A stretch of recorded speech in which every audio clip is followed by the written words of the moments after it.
अस्सलाम वालेकुम viewers, welcome back to my YouTube channel. आज मैं आपके साथ एक कंप्लीट न्यू नावल रीड कर रही हूँ। उम्मीद है आप सभी को नावल अच्छा लगेगा। बहुत ही क्यूट सा है, मतलब कुछ यूनिक सा है। आपको उम्मीद है पसंद आएगा। अगर पसंद आए तो लाइक कीजिएगा और अगर अभी तक चैनल पर नए हैं तो चैनल को सब्सक्राइब कीजिएगा। बेवफाओं से हार कर वफादारों से बदले लेते हैं ये लोग। बासित, तुम्हारी बात हुई है रहमान भाई से? जी अम्मी, हुई थी रात को। कह रहे थे कि अभी बिज़ी हूँ काम में और कह रहे थे कि कोशिश करेंगे। ये बात हुई है, कोशिश करेंगे? हानिया जो नाश्ते में बिज़ी थी बोल पड़ी। मामू ने बासित भाई की मंगनी पर भी यही कहा था और फिर नहीं आए। और अम्मी, आप लोग मेरी बात गौर से सुन लें, अगर नवाल ना आई तो मेरी शादी कैंसिल। हानिया बगैर कोई उनकी बात सुने डाइनिंग टेबल से उठते हुए ऊपर सीढ़ियों की जानिब बढ़ गई थी। सारा जो चुपचाप बैठी अपनी बहन की बात सुन रही थी, उसके जाते ही वो बोल पड़ी। अम्मी, हानिया बिल्कुल ठीक कह रही है। अगर नवाल ना आई तो कोई शादी वादी नहीं करेंगे हम। नवाल और रहमान मामू को यहाँ से गए हुए 4 साल होने को हैं। एक ही मुल्क में रहने के बावजूद हम कभी लाहौर से कराची उनके पास नहीं जा सके और ना ही उनको फुर्सत मिली यहाँ आने की।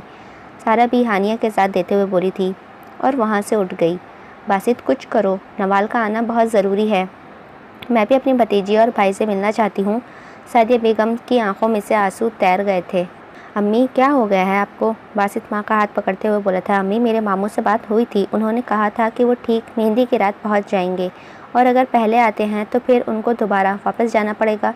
इसीलिए वो अब अपना सारा काम ख़त्म करके ही आएंगे, क्योंकि अब मामू के नवाल ही हमारे साथ दोबारा रहेंगे। अल्लाह तेरा लाख शुक्र है। सादिया बेगम खुशी से अल्लाह का शुक्र अदा करती हैं। अच्छा बासित, फिर तुमने हानिया और सारा से झूठ क्यों कहा? अम्मी जी, नवाल इनको सरप्राइज़ देना चाहती है, उसी ने मना किया है। नवाल कभी नहीं सुधरेगी। सादिया बेगम हंसती हुई अपनी भतीजी को याद करते हुए कहती हैं, मैं आज हानिया और सारा को शॉपिंग पर लेकर जा रही हूँ। जाते हुए अनाया को भी साथ ले जाऊँगी, वो भी शॉपिंग कर लेगी। साथ हानिया और सारा का मूड भी बेहतर हो जाएगा। अम्मी, आपको जैसा बेहतर लगे आप वैसा करें। कार्ड्स मैं पहुँचा चुका हूँ और बाकी सब काम बाहर का आज मुकम्मल होता है, करता हूँ। ठीक है मेरे बच्चे। सादिया बेगम बासित के माथे पर बोसा देते हुए बोली। बासित बाहर निकल गया और पीछे सादिया बेगम मुलाजमा से बर्तन उठाने का कहकर हानिया से और सारा के कमरे की तरफ बढ़ गईं। कमरे में हानिया सोफे पर बैठी कुछ सोच रही थी, जबकि सारा पास से ही बातें करने की कोशिश कर रही थी। हानिया, सारा जल्दी से तैयार हो जाओ, हमें शॉपिंग पर जाना है। तुम लोगों का जोड़ा छोटा मोटा सामान रह गया है, आज ले आओ, फिर परसों माइयों है, टाइम नहीं मिलेगा। सादिया बेगम बेड से उठते हुए बोली थी। हानिया सोफे से उठकर माँ के पैरों में बैठ गई। अम्मी, क्या सच में नवाल हमारी शादी पर नहीं आएगी? हानिया बेटा, भाई ने तो कहा है वो कोशिश करेंगे। मैं ये नहीं कह सकती कि वो लोग तुम्हारी शादी का हर फंक्शन अटेंड करें, लेकिन तुम्हारी और सारा की रुखसती रहमान भाई इंशाल्लाह अपने हाथों से ही करेंगे। वो हानिया के सर पर प्यार से हाथ रखते हुए बोलती हैं। अम्मी, मैं भी नवाल से बात नहीं करूँगी। ये कोई बात नहीं है, उसकी बहन जैसी कज़न्स की शादी है और वो सीधा बारात पर आएगी। वैसे अम्मी, हानिया माने या ना माने, ये नवाल वहाँ जाकर बदल गई है, हमसे बात भी साल बात करती है। भला सारा कैसे पीछे रह सकती थी? वो भी सादिया बेगम की दूसरी जानिब नीचे बैठते हुए बोली थी। चलो शाबाश लड़कियों, उठो और जाओ, तैयार हो जाओ। तुम लोगों की भाभी को भी लेना है रास्ते में। अच्छा, मैं तो जा रही हूँ अपने कमरे में तैयार होने। हानिया, तुम जल्दी से तैयार हो जाना। सारा ये कहती हुई कमरे से बाहर निकल गई। रहमान साहब अभी घर से वापस आए थे। वो थके हुए लग रहे थे। रहमान साहब सोफे पर आंखें मूंदे कर ना लेटे थे और ना बैठे थे। जी तभी उनको अपने कानों में अपनी शहजादी की मीठी आवाज़ सुनाई दी। बाबा जान, ये लें। नवाल ट्रे में चाय और पानी लिए खड़ी थी। रहमान साहब ने ट्रे पकड़कर सामने टेबल पर रख दी। इतने में नवाल रहमान साहब के साथ सोफे पर बैठ गई थी। रहमान साहब ने अपनी जान से अजीज़ बेटी की जानिब देखा, जो प्यार से उन्हें देख रही थी। रहमान साहब ने उसके सर पर बोसा दिया और अपने सीने से लगा लिया। नवाल, मेरी बच्ची, आपने शादी के लिए शॉपिंग कर ली? पापा, मैंने अपने लिए अभी तक कुछ नहीं लिया है। नवाल मासूम सा मुँह बनाते हुए बोली थी। तो चलो ठीक है, आज हम चलते हैं, आपकी शॉपिंग करते हैं। बाबा, क्या हम माइयों पर नहीं जा सकते? नहीं मेरी बच्ची, उस दिन मेरी आखिरी और बहुत ज़रूरी मीटिंग है कराची में। बाबा, नवाल उदासी से बोली थी। नवाल, मेरी आंखों का तारा, उदास मत हो, मैं मजबूर हूँ। रहमान साहब नवाल के सर पर शफकत से हाथ फेरते हुए कहते हैं। ओके बाबा, मैं उदास नहीं हो रही। चलो एक और दिन मिल गया है, मैं डांस की प्रैक्टिस कर सकूँगी। रहमान साहब अपनी बेटी को देखकर मुस्कुरा उठे। तैयारियों में दिन कैसे गुजरे पता ही नहीं चला। आज मलिक ख़ानदान की पहली शादी थी और वो भी दोनों बेटियों की। हानिया और सारा पीले जोड़े में फूलों के जेवर पहने हुए बहुत हसीन लग रही थीं। वो दोनों शादी करके एक ही घर जा रही थीं, इसीलिए बहुत सारे मेहमान आए हुए थे। सादिया बेगम तो अपनी बेटियों को नज़र उतारने नहीं थक रही थी। बासित बहुत अपनी बहनों को खुश देखकर बहुत खुश था। रस्म अभी तक शुरू नहीं हुई थी क्योंकि खान फैमिली लेट थी। बासित, फ़ोन करो ज़ुरैन को, कहाँ रह गए हैं वो सब? अम्मी, मैंने कॉल की है, वो तो अभी स्टेशन में है और अनाया और आंटी पहुँचने ही वाली होंगी। एक तो ज़ुरैन बेचारा बस काम काम। सादिया बेगम अफसोस से बोली थी। अम्मी, वो आ जाएगा, लेट ही सही पर आएगा ज़रूर। आखिर वो भी हानिया और सारा की बहनें मानता है। सादिया बेगम मुस्कुराकर हॉल के एंट्रेंस की तरफ बढ़ गई थी, जहाँ अनाया और अफशा बेगम उनकी ही जानिब आ रही थी। बासित ने उससे जानिब देखा तो देखता ही रह गया था। अनाया पीली सी सादी कुर्ती और नीचे भारी प्लाजो में गजब ढा रही थी। दुपट्टे को कंधे पर अच्छे से फैलाए हुए, चेहरे पर हल्का सा मेकअप किए वो सीधा बासित के दिल में उतर रही थी। बासित अपनी नज़रों को काबू में करता हुआ अफशा बेगम की तरफ बढ़ा। अस्सलाम वालेकुम आंटी, कैसी हैं आप? वालेकुम अस्सलाम, अल्हम्दुलिल्लाह बेटे, मैं ठीक। अफशा प्यार से उसका सर चूमते हुए बोली थी। अनाया तो बासित को अफशा बेगम के पास आता देखकर वहाँ से 9-11 हो गई थी। बासित भी उनसे मिलकर अपने अजीज़ साथियों से मिलने चला गया। रस्म शुरू हो चुकी थी। अनाया हानिया और सारा के पास ही बैठी थी। तभी सारा बोली थी, अनाया, क्या तुमने डांस की कोई तैयारी की है? हाँ, की तो थी, पर ये ना हो कि तुम लोगों के भाई बुरा मान जाएं, इसीलिए फिर मैंने करना ही बेहतर समझा। और मुझे एक पार्टनर भी चाहिए थी, पर पार्टनर ही नहीं मिल रही है तो मैंने सोचा कि रहने दूँ। काश नवाल यहाँ होती तो वो ज़रूर डांस भी करती और तुम्हारी पार्टनर भी बनती। हाँ सच में, वो हम तीनों को बोर भी ना होने देती। हानिया की बात पर सारा ने भी उसका साथ देते हुए कहा था। अच्छा, हानिया और सारा वैसे तो बासित और ज़ुरैन भाई कॉलेज टाइम से दोस्त हैं और हम भी एक दूसरे को काफ़ी टाइम से जानते हैं, पर मैंने आज तक नवाल को कभी नहीं देखा सिवाय फ़ोटोज़ के। यार, वो हमारी दोस्ती से ठीक 15 दिन पहले ही यहाँ से जा चुकी थी। वैसे मैं भी बहुत बेसब्री से नवाल का इंतज़ार कर रही हूँ। अच्छा अनाया, ज़ुरैन भाई कहाँ हैं?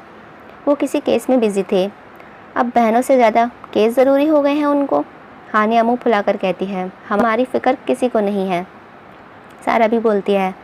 तभी सामने से ज़ुरैन उनकी तरफ आता दिखाई दिया। सफ़ेद शलवार कमीज़ में साथ पेशावरी खेड़ी पहने, सफ़ेद सुर्खी माइल रंग, फुल बेयर्ड, ब्राउन आंखें जिनमें संजीदगी ही थी, ब्राउन ही बाल जुगनू की तरह जेल से अच्छे से सेट किए गए थे, खड़ी नाक, सुर्ख होठ, जिन्हें हानिया और सारा को देखकर मुस्कुराहट आई थी। वो वहाँ ना जाने कितनी ही लड़कियों की ख्वाहिश बना था, पर वो सीधा अपनी बहनों की तरफ बढ़ गया। ज़ुरैन ने पहले हानिया के सर पर शफ़क़त से हाथ फेरा, फिर सारा के।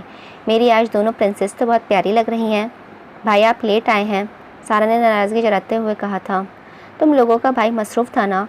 ज़ुरैन भी वहाँ उनके साथ बड़े सोफ़े पर बैठ चुका था। भाई, कल आप मेहंदी के फंक्शन शुरू होने से पहले यहाँ होंगे, लेकिन मैं यहाँ क्या करूँगा? मेहंदी का फंक्शन तो हॉल में है ना? भाई, उनका मतलब वही था। अनाया भी उनकी बहस में बोल पड़ी। अनाया, ज़ुरैन भाई जानबूझकर तंग कर रहे हैं हमें।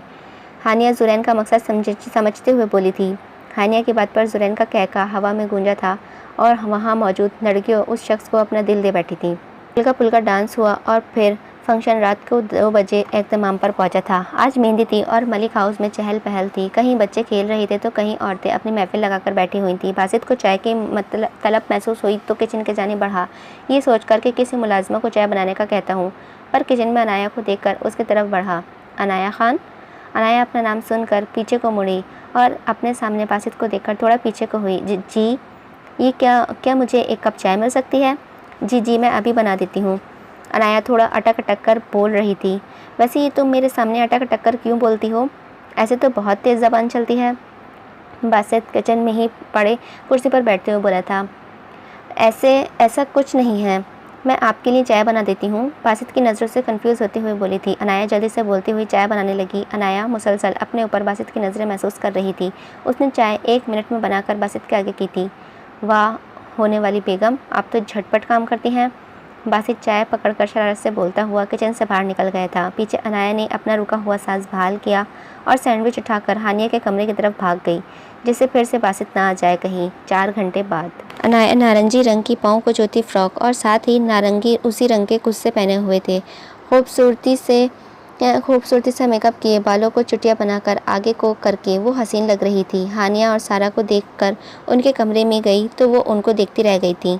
हानिया और सारा ड्रेस अप किए एक जैसे थे, बस रंग का फ़र्क आ गया था। हानिया का लहंगा चोली हरा और सारा का नारंगी था, साथ हमरंग खुद से। बालों को खोले दोनों के मुख्तलिफ स्टाइल बनाए गए थे।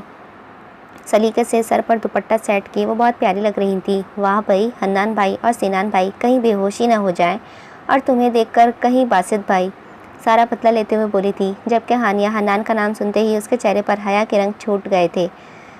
अनाया, ये वक्त तुम पर भी आएगा जल्द ही, हानिया अपनी लाली छुपाने के लिए अनाया से बोली थी। हाँ, पर फ़िलहाल तो तुम खैर मनाओ अपनी, आ गए हैं तुम दोनों के सैयाँ।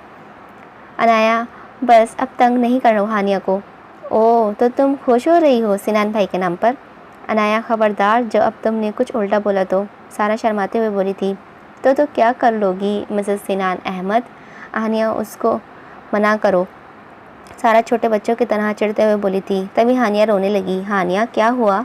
सारा और अनाया परेशानी से उसकी तरफ बढ़ी थी। हानिया, सॉरी, अगर तुम्हें मेरी वजह से रो रही हो तो मैं मजाक कर रही थी।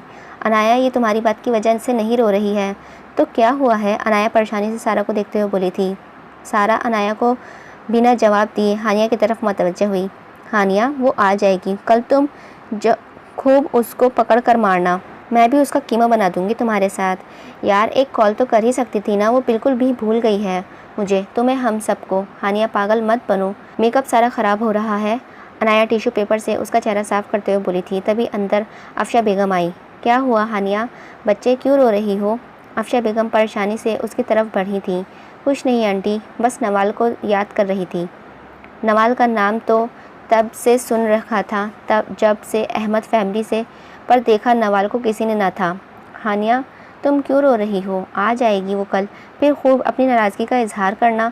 अफशा बेगम ने काफ़ी उसको समझाया, फिर कहीं जाकर वो चुप हुई थी। सब अपनी अपनी गाड़ियों में हाल जा चुके थे। सब लड़कियों ने मिलकर दुल्हनों को लाया और दूल्हों के साथ बिठा दिया। उनकी जोड़ियां आसमान से उतरी हुई लग रही थीं। सबकी नज़रें उन्हीं की जानिब थीं। मेहंदी की रस्म अभी शुरू होने ही वाली थी कि तभी अचानक ख़ानदान के बड़े लोगों का आना बाकी था। ज़ुरैन आज सुबह से ही मलिक हाउस में था और हॉल में भी वो टाइम पर पहुंच चुका था। आखिर बासित अकेला ये सब नहीं संभाल सकता था और हानिया और सारा को अनाया की तरह ही मानता था। ज़ुरैन को वहाँ पर मौजूद लड़कियों को देखकर तब चढ़ रही थी, क्योंकि सब ही उसको देखे जा रही थी। ज़ुरैन कुर्सी से उठता हुआ बासित की तरफ आया। यार बासित, रस्म क्यों शुरू नहीं हो रही है? क्योंकि साले साहब, रहमान मामू नहीं पहुँचे हैं अभी तक। रहमान मामू कल नहीं आ रहे थे? नहीं, सरप्राइज़ है हानिया और सारा के लिए। वो बातें ही कर रहे थे जब उनको रहमान साहब बाहर से आते हुए दिखाई दिए। बासित तो खुशी से उनकी जानिब बढ़ा और उनके गले लग गया। रहमान साहब ने भी उसका अपने सीने में भींचकर, मेरा बच्चा। रहमान उससे गले लगते हुए बोले थे और फिर अपनी बहन से मिले। हानिया और सारा की तो खुशी का कोई ठिकाना ही ना था। रहमान साहब ने हानिया और सारा को अपने सीने से लगाया।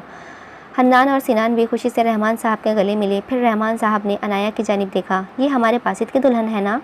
सादिया बेगम अपने आंसू पोंछते हुए बोली थी। जी भाई, यही है मेरी होने वाली बहू। हाँ हाँ, मुझे लग ही रहा था। सॉरी बच्चे, मैं पहचान नहीं सका, 4 साल पहले देखा था। कोई बात नहीं मामू, अनाया मुस्कुराते हुए बोली थी। रहमान साहब ने उसके सर पर मोहब्बत से हाथ रखा। और ये है अपना SHO ज़ुरैन खान। वो ज़ुरैन की तरफ देखते हुए बोले। ज़ुरैन मुस्कुराकर उनके गले लगा। जो जवान, तुम तो पहले से भी ज़्यादा सख्त मिजाज हो गए हो। रहमान साहब उसकी कमर थपथपाकर बोले थे। अफशा बहन, ज़ुरैन कभी कहीं किया कि नहीं? कहाँ भाई, इसको सोच के लड़की यही ढूंढ सकता है। रहमान साहब कहका लगाकर हंस पड़े। तभी सादिया बेगम बोली, नवाल कहाँ है? वो नहीं आई सादिया। रहमान साहब ने बड़े शफ़ाक़ से झूठ बोला था। पर भाई, बच्ची को अकेले ऐसे ही छोड़ आए आप? अफशा बेगम फिक्रमंदी से बोली। नहीं, गार्ड्स भी हैं वहाँ। हानिया और सारा को बहुत गुस्सा आया था नवाल की इस हरकत पर। हानिया अपने आप से वादा करके गई थी कि वो उसे कभी भी नवाल से बात नहीं करेगी। मेहंदी की रस्म शुरू होकर ख़त्म भी हो चुकी थी। अब सब डांस की तैयारियां पकड़ रहे थे। तभी हॉल की सारी लाइट्स ऑफ हो गईं और बहुत सी लाइट्स एंट्रेंस की तरफ हो गई थी। वहाँ एक लड़की हरे रंग का गरारा और ऊपर उसी रंग की कुर्ती में मलबूस, दुपट्टा एक साइड कंधे पर किए, अपने गिर चादर लपेटे, सब उसको गौर से देख रहे थे। आखिर ये लड़की है कौन? तभी पूरे हॉल में गाने की आवाज़ गूंजी और उस लड़की ने चादर अपनी पीछे की जानिब फेंक दी। लंबे बाल खुले छोड़ दिए, खूबसूरत सा मेकअप, चश्मा लगाए। ये तो नवाल है ना? हानिया हन्नान को देखते हुए बोली। हाँ हन्नान, हाँ हानिया, ये तो सच में नवाल है। सारा हानिया की बात सुनते हुए बोली थी। सादिया बेगम भी मोहब्बत पाश नज़रों से नवाल को देख रही थी। नवाल डांस करते हुए स्टेज की जानिब बढ़ रही थी। हानिया तो नवाल को देखकर रो पड़ी थी।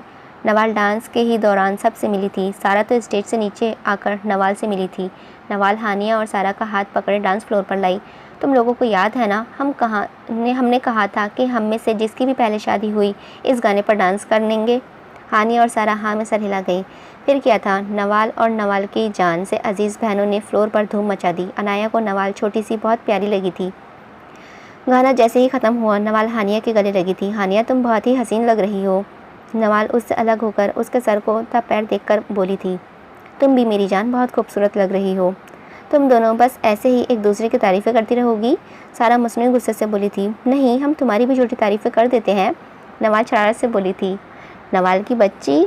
सारा हल्की सी चोट नवाल के सर पर लगाती हुई बोली थी। बस करो तुम लोग, मुझे मेरी बहन से मिलने दो।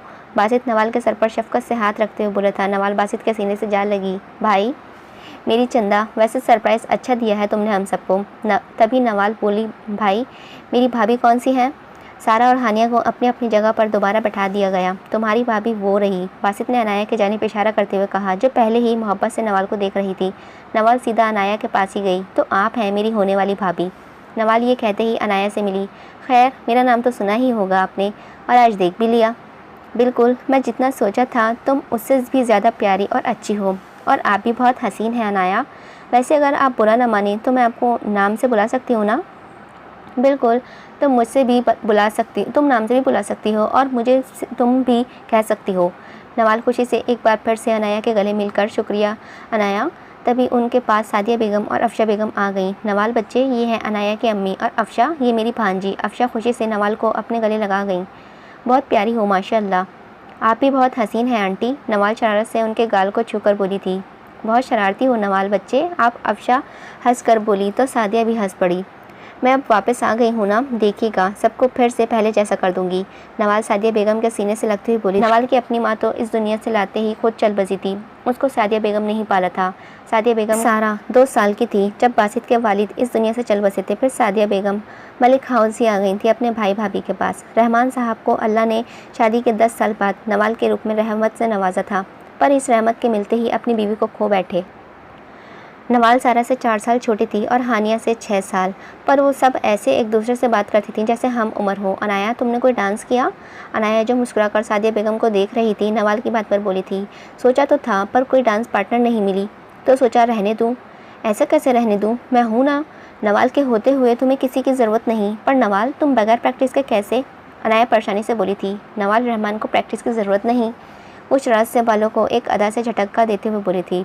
दूर खड़े ज़ुरैन ने उसकी बहुत बेजारी से देखा था और उनकी बात तो नहीं सुन सका था, पर उसकी इस अदा पर बहुत अजीब नज़रों से उसे देखकर दूसरी जानिब मुड़ता हुआ मोबाइल पर मसरूफ़ हो गया। चलो फिर तुम तैयारी पकड़ो, मैं गाना लगवा कर आती हूँ। नवाल अनाया से कहती हुई डीजे की जानिब बढ़ गई। माशाल्लाह, बहुत ही प्यारी बच्ची है, अफशा बेगम ने दिल से सादिया बेगम से कहा। इतने में तमाम लाइट्स ऑफ हो गईं और डांस फ्लोर मुख्तलिफ रंगों की लाइट से चमक उठा। फ्लोर पर एक जानिब अनाया और दूसरी जानिब नवाल थी। पूरे हॉल में शुक्रिया गाना गूंज रहा था। शकीरा का गाना गूंज उठा। अनाया डांस करते हुए नवाल की जगह पर जाती और नवाल अनाया की जगह पर। उन दोनों ने बहुत ही खूबसूरत डांस किया था। गाना ख़त्म होते ही पूरे हॉल में तालियों का शोर हुआ था। नवाल और अनाया के डांस पर हानिया और सारा बहुत ज़्यादा खुश हुई थी। इसी तरह आज का फंक्शन बहुत ज़्यादा यादगार साबित हुआ था। माइयों के मुकाबले में मेहंदी का फंक्शन ज़्यादा उरूज पर था। रात देर तक ही शोर रहा था। सुबह 11 बजे निकाह था तो सब ने रात 12 बजे इस फंक्शन को ख़त्म किया। हानिया और सारा का निकाह हो चुका था। निकाह में इतने मेहमान ना थे। सभी सफ़ेद रंग के कपड़ों में बहुत हसीन लग रहे थे, पर नवाल को देखकर लग रहा था जैसे सफ़ेद रंग बना ही उसके लिए था। पैरों को छूती फ्रॉक जिसके गले में बॉर्डर्स पर हल्का सा सिल्वर काम हुआ था। बालों को कर्ल करके खुला छोड़कर मेकअप के नाम पर बस रेड लिपस्टिक और काजल आंखों में लगाया वो गजब ढा रही थी। वो फूलों की थाल लेकर ऊपर छत पर जा रही थी। अभी वो सीढ़ियों से छत पर कदम रखने ही वाली थी कि ऊपर से नीचे आते किसी दीवार नुमा इंसान के सीने से लगती हुई पीछे की जानिब गिरने लगी। उसके हाथ से थाल ऊपर की जानिब जा चुका था। मुकाबिल ने नवाल को पीछे गहरे से गिरने से पहले ही उसका हाथ थाम लिया था। नवाल डर से आंखें बंद कर चुकी थी, पर उस मुकाबिल पर लाल गुलाब की पत्तियां गिर रही थीं। नवाल को जब कोई चोट महसूस ना हुई तो उसने जल्दी से आंखें खोली और अपने सामने एक दराज कद ब्राउन आंखों वाले खूबसूरत इंसान को देखती रह गई। नाक पर गुस्सा लिए वो नवाल को घूर रहा था। नवाल अपना हाथ जुरैन के हाथों में देखकर फौरी तौर पर सीधी हुई और अपना हाथ उसके हाथों से आज़ाद करवाया। नवाल ज़मीन पर पड़े फूलों को देखकर गुस्से में आ गई और गुस्से में मुकाबिल को घूरने लग गई। हटो आगे से, जुरैन अपने गुस्से की आदत से मजबूर बेरुखी से बोला था। 1 मिनट, नवाल अपनी शहादत की उंगली उठाते हुए बोली। आपने मेरा इतना नुकसान कर दिया, ऊपर से इतना एटीट्यूड दिखा रहे हैं। ड्रामेबाजियाँ ना करो, ज़्यादा बात करने के लिए बात को मत बढ़ाओ। जुरैन नवाल को भी बाकी लड़कियों जैसा ही समझ रहा था। हैं क्या? बात करने के बहाने? पागल तो नहीं हैं आप खुद को कोई टाइप की चीज़ समझते हैं। तो मैं आपको बताती चलूँ कि नवाल रहमान के आपसे बात करने या आपके इर्द गिर्द भटकने में कोई शौक़ नहीं है। अपने आप को पता नहीं क्या समझते हैं आप। होंगे आप खूबसूरत अपनी नज़र में, पर मेरी नज़र में आप खूबसूरत नहीं। इंसान के अगर लहजे में मिठास ना हो, हुस्न का अचार डालना है क्या किसी ने? मुकाबिल को उसके अल्फाज पर तब चढ़ी हुई थी। अभी जुरैन कुछ बोलने ही वाला था कि नवाल गुस्से से मुड़ती हुई नीचे की जानिब बढ़ गई। उसके सिल्की बाल जुरैन के चेहरे को छू कर गए थे। 1 मिनट के लिए तो जुरैन भी उसकी तरह जाने पर खो गया था, पर उसके अल्फाज याद आते ही गुस्से में मुठ्ठियाँ भींचता हुआ नीचे की जानिब बढ़ गया। नवाल का अच्छा खासा मूड ख़राब हो गया था। वो अनाया के पास आकर खड़ी हो गई। अनाया उसका मूड ख़राब देखकर उसकी तरफ मुतवज्जा हुई। क्या हुआ नवाल? नवाल ने एक एक लफ्ज़ अनाया को बताया। अच्छा, कौन है जिसने इतनी बड़ी गुस्ताखी की? पता नहीं कौन था चौल। अनाया उसकी बात पर हंस दी। तभी अफशा बेगम उसके पास आई। अनाया अपने भाई को तो बुलाओ ज़रा, मैंने उसको सुबह से नहीं देखा है। अभी अनाया कुछ बोलती नवाल पहले बोल पड़ी। क्या अनाया, तुम्हारा कोई भाई भी है? नवाल हैरानी से पहले अनाया को और फिर अफशा बेगम को देखकर बोली थी। जी हाँ, मेरे एक बड़े भाई हैं, जुरैन। वाह भाई, तुमने मुझे मिलवाया भी नहीं जुरैन भाई से। जाओ अनाया, नवाल को उसके साथ ले जाओ, नवाल को भी मिलवा दो जुरैन से। चलो नवाल खुशी से उसके साथ जाने लगी थी। अनाया, अब मेरे भाइयों के लिस्ट में जुरैन भाई का भी नाम ऐड हो गया है। अनाया नवाल का चेहरा देखकर मुस्कुरा गई। मेरे ख्याल से भाई यही होंगे, मैंने कुछ देर पहले उनको इसी कमरे में जाते हुए देखा था। अनाया एक कमरे के आगे खड़ी होकर बोली थी। अनाया से पहले नवाल ने दरवाजे पर दस्तक दी। अंदर से कोई आवाज़ ना आई तो दोनों अंदर चली गई। सामने ही जुरैन दरवाजे की तरफ पीठ करे बैठा हुआ था। वहीं खड़ी होकर बोली, भाई अम्मी आपको बुला रही हैं। जुरैन ने पीछे मुड़कर देखा तो अनाया के साथ नवाल को भी कमरे में देखकर वो उठ बैठा। नवाल अपने सामने मगरूर इंसान को देखकर अच्छी खासी बदमज़ा हुई। अनाया नवाल को देखते हुए बोली, नवाल ये है मेरे भाई जुरैन। नवाल ने गुस्से से जुरैन को घूरते हुए बोला था। रहने दो अनाया, ये ना हो ये मोहतरम ये समझने कि मैं इनसे बात करने के लिए तुम्हारा इस्तेमाल कर रही हूँ। नवाल गुस्से से कहती हुई वहाँ से निकल गई, जबकि अनाया समझ गई कि ऐसा क्यों कहकर गई है। भाई ये नवाल है और ये मलिको की बेटी है, और आप हानिया और सारा को देखकर समझ सकते हैं कि ये बाकी लड़कियों जैसी हरगिज़ नहीं है। खुदारा नवाल को इन लड़कियों से कंपेयर ना करें जो मर्दों को देखकर उनके पीछे पड़ जाती हैं। वो तो ये कह रही थी कि आज से उसका एक और भाई है और आप तो उससे पहले ही उस मासूम के दिल में अपने लिए मनफी सोच डाल चुके हैं। अनाया को दिली दुख हुआ था। जुरैन कुछ न बोला था। अनाया पैगाम देती वहाँ से निकल गई और उसका इरादा नवाल से बात करने का था। नवाल सारी बात हानिया और सारा को बता चुकी थी। नवाल भाई बहुत अच्छे हैं, बस उनकी शख्सियत ही ऐसी है, वो सबसे ऐसे ही बात करते थे। हानिया उसको समझा रही थी, तभी अंदर अनाया आई। नवाल, हानिया बिल्कुल ठीक कह रही है, भाई एक सख्त पुलिस ऑफिसर बनते बनते एक मनफी इंसान भी बन चुके हैं, तो इसका ये मतलब है कि हर किसी से ऐसे बिहेव करेंगे। चलो छोड़ो, तुम ये सब शाम के लिए तैयारी पकड़ो। भाई तो ऐसे ही हैं और ऐसे ही रहेंगे। सारा खूब जो कब से चुप बैठी थी उनकी बात सुन रही थी, आखिर बोल पड़ी थी।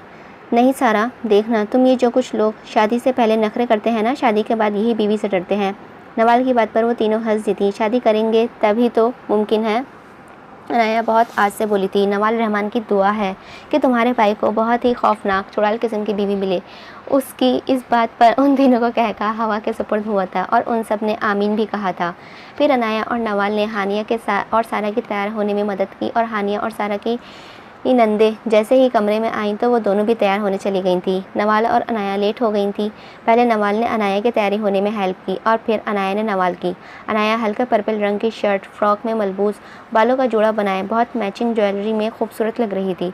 नवाल मेहंदी और निकाह के बरअक्स आज ज़्यादा तैयार हुई थी। डार्क चेरी रंग का लहंगा, साथ लहंगे के पेट को कवर करता हुआ ब्लाउज़ जो स्लीवलेस था और उसके ऊपर फुल स्लीव्स को और पैरों को छूता हुआ खूबसूरत सा ब्लू जोड़ा, सलीके से मेकअप और ज्वेलरी में बड़े बड़े झमकते झुमके और माथा टीका लगाए नवाल नज़र लग जाने की हद तक प्यारी लग रही थी। नवाल, तुम बहुत खूबसूरत लग रही हो। अनाया प्यार से उसके बालों को सेट करते हुए बोली थी। तुम भी अच्छी लग रही हो अनाया। नवाल, ये ना हो नीचे कोई तुम्हें प्रपोज़ कर दे। अनाया की बात सुनकर नवाल ने गौर से खुद को आईने में देखा। नहीं करता। नवाल ये कहते ही अपनी हील पहनकर बाहर जाने के लिए तैयार हो गई थी। चलो अनाया, अभी हमने दूध पिलाई की रस्म भी करनी है। हाँ, मैं तो भूल ही गई थी। अनाया माथे पर हाथ रखते हुए बोली। अनाया और नवाल हाथ में ट्रे पकड़े हुए स्टेज पर पहुंची। वो दोनों साथ चलते हुए बिल्कुल परियां लग रही थी। वहाँ मौजूद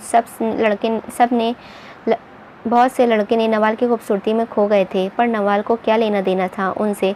वो मुस्कुराती हुई अपनी बहनों को देख रही थी। कितने पैसे चाहिए इस 2 गिलास दूध के बदले आप दोनों को? ज़्यादा कुछ नहीं, इन 2 गिलास की कीमत बस 2 लाख है। अनाया मज़े से बोली थी। क्या? हन्नान और सीनान इकट्ठे बोले थे। ये क्या बात हुई? हम आपको 2-2 लड़कियां दे रहे हैं और आप हमें 2 लाख नहीं दे सकते? अनाया फिर से बोली थी। क्या करोगी तुम दोनों इतने पैसों का? देखें, आप दोनों मेरी दोनों दोस्तों को लेकर जा रहे हैं।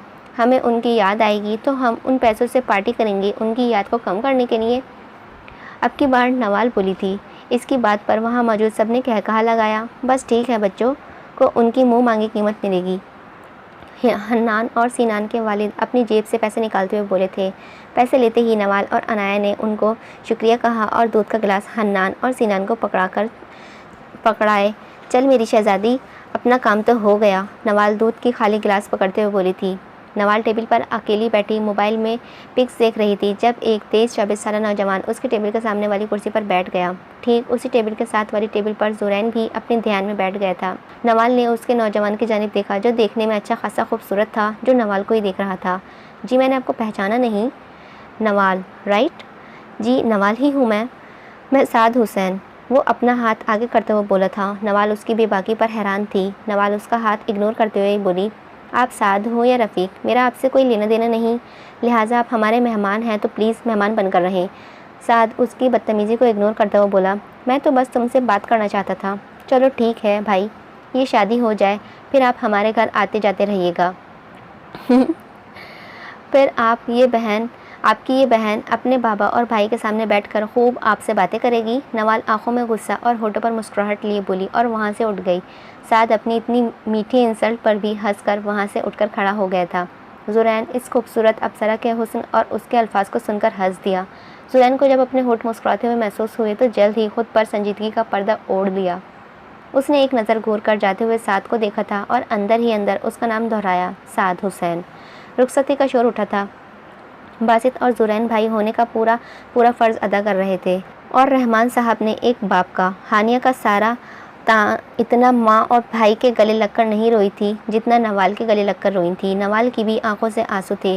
माहौल बिल्कुल आबदीदा हो गया था जब नवाल हानिया से बोली। बस करो यार, अब यहीं खड़े रहना है, जाओ भी। अब सारा मूड और मेकअप ख़राब कर दिया है तुम लोगों ने, अपना भी और मेरा भी। हन्नान भाई और सिनान भाई को डराना है क्या? ऐसे नवाल सारा का मुँह साफ़ करते हुए बोली थी। उसकी बात पर सब मुस्कुरा उठे। बहुत सी दुआओं के साथ उनको रुखसत किया गया था। आज वलीमा था। हानिया और सारा के चेहरे पर हया के रंग फैले हुए थे। सभी आ चुके थे। बासित और नवाल अभी तक नहीं पहुँचे थे। सब ही उन दोनों का पूछ चुके थे। सादिया बेगम तो बता कर सबको थक गई थी कि नवाल ने गिफ्ट नहीं लिया था तो वो बासित के साथ पहले वही लेने गई है। अनाया को नवाल की कंपनी बहुत मज़ा आ रहा था। वो भी काफ़ी दफ़ा पूछ चुकी थी। हानिया तो बार बार इधर उधर नज़र दौड़ा रही थी पर अभी तक नवाल नहीं आई थी। सबसे बेताब नज़र तो ज़ुरैन की थी। वो खुद भी अपनी कैफियत से अनजान था। वो एक बार बासित को कॉल कर चुका था और बासित ने कहा था बस पहुँचने ही वाले हैं। सब खुशगपी में मसरूफ़ थे जब सामने से नवाल और बासित आते हुए दिखाई दिए। ज़ुरैन तो नवाल को देखकर खो सा गया था। वो ऐसा बिल्कुल ना था। वो एक संजीदा और लड़कियों से ज़रा फासला रखने वाला शख्स था, पर नवाल ने ज़ुरैन के दिल में अपने लिए जज्बात जगा दिए थे। इस बात से ज़ुरैन बाखूबी वाकिफ़ था पर जानबूझकर खुद से मुकर रहा था। नवाल ब्लैक साड़ी पहने, लंबे बालों को खूबसूरती से पोनी किए, कानों में झुमके डाले वो बहुत खूबसूरत लग रही थी। बासित और नवाल चलते हुए हानिया और सारा के पास आए और बारी बारी उनसे मिले। नवाल ने गिफ्ट सामने टेबल पर रखा और उनके साथ बातों में मसरूफ़ हुई। बासित वहाँ कुछ देर बैठा और वहाँ से उठ खड़ा हुआ। बासित स्टेज से नीचे उतर रहा था और अनाया नवाल के पास जाने के लिए ऊपर पास से गुजरते बासित ने अनाया को देखकर ज़रा ऊंची आवाज़ में माशाल्लाह कहा, जो अनाया बखूबी सुन चुकी थी। अनाया अपना सर झुकाकर ऊपर की जानिब बढ़ गई। अनाया नवाल के गले मिली। नवाल, ये क्या तरीका है? तुम तो मुझे भूल ही गई। मैं कब से तुम्हारा इंतज़ार कर रही थी। मेरा या बासित भाई का? नवाल हंसते हुए बोली थी। नवाल यार। हाँ अनाया यार। नवाल शरारत से बोलती हुई स्टेज से नीचे आ गई थी, क्योंकि अब और लोगों भी हानिया लोगों से मिलने आ रहे थे। नवाल के इस तरह नीचे उतरने पर रहमान साहब ने एकदम मुंह से निकला, नवाल बच्चे आराम से। रहमान साहब की बात पर बासित और जुरैन ने उनकी नज़रों का पीछा किया, जहां नवाल हंसते हुए भागने के ऐसे अंदाज में नीचे उतरी और पीछे से उसी के अंदाज में अनाया भी उसके पीछे लपकी। मामू, अब नवाल छोटी बच्ची नहीं रही है, माशाल्लाह बड़ी हो गई है, अपना ख्याल रख सकती है, और अब आप फिक्र छोड़ दें। अब इसका भाई और इसकी माँ जैसी पुप्पो इसके पास ही हैं। बासित मोहब्बत पाश नज़रों से नवाल को देखते हुए बोला था। बासित औलाद के आगे औलाद भी हो जाए ना तो वो तब भी अपने माँ बाप के लिए बच्चे ही होते हैं। क्यों जुरैन मियाँ? रहमान साहब चुपचाप इसी जानिब देखते हुए जुरैन से बोले थे। जी बिल्कुल ऐसा ही है। वो उनकी जानिब मुड़ता हुआ बोला था। अच्छा जुरैन, फिर तुम भी कोई अच्छे लड़के ढूंढ लो ताकि तुम्हारी शादी भी बासित के साथ ही कर दी जाए। मामू जान, कहीं ये शादी कर ही ना लें, अगर करनी होती तो कब की कर चुका होता। मतलब? अभी बासित कुछ कहता इससे पहले ही जुरैन ये एकदम से बोल पड़ा। कुछ नहीं मामू। ऐसे कैसे कुछ नहीं? बासित बताओ भाई, क्या मसला है? इसके बचपन की मंग ऑस्ट्रेलिया में है, वहाँ अकेली होती है। अलीना तो वापस आ नहीं रही क्या? तो वो वापस नहीं आ रही क्या? मामू वो तो वापस आ जाएगी, पर ये साहब उनसे शादी नहीं करना चाहते। जुरैन बच्चे, अल्लाह उस बच्ची को भी हिदायत दे और तुम्हें भी। जुरैन बासित को खा जाने वाली नज़रों से देख सका। रहमान साहब ये कहते हुए वहाँ से अपने एक जानने वाले की तरफ बढ़ गए। बकवास बंद नहीं रख सकता था? क्या ज़रूरत थी उस लड़की का जिक्र मामू के सामने करने की? जुरैन गुस्से से बासित को कहता है। जुरैन वैसे तुझे क्यों चिढ़ होती है उसका नाम से? तेरी बचपन की पसंद है अलीना भाभी।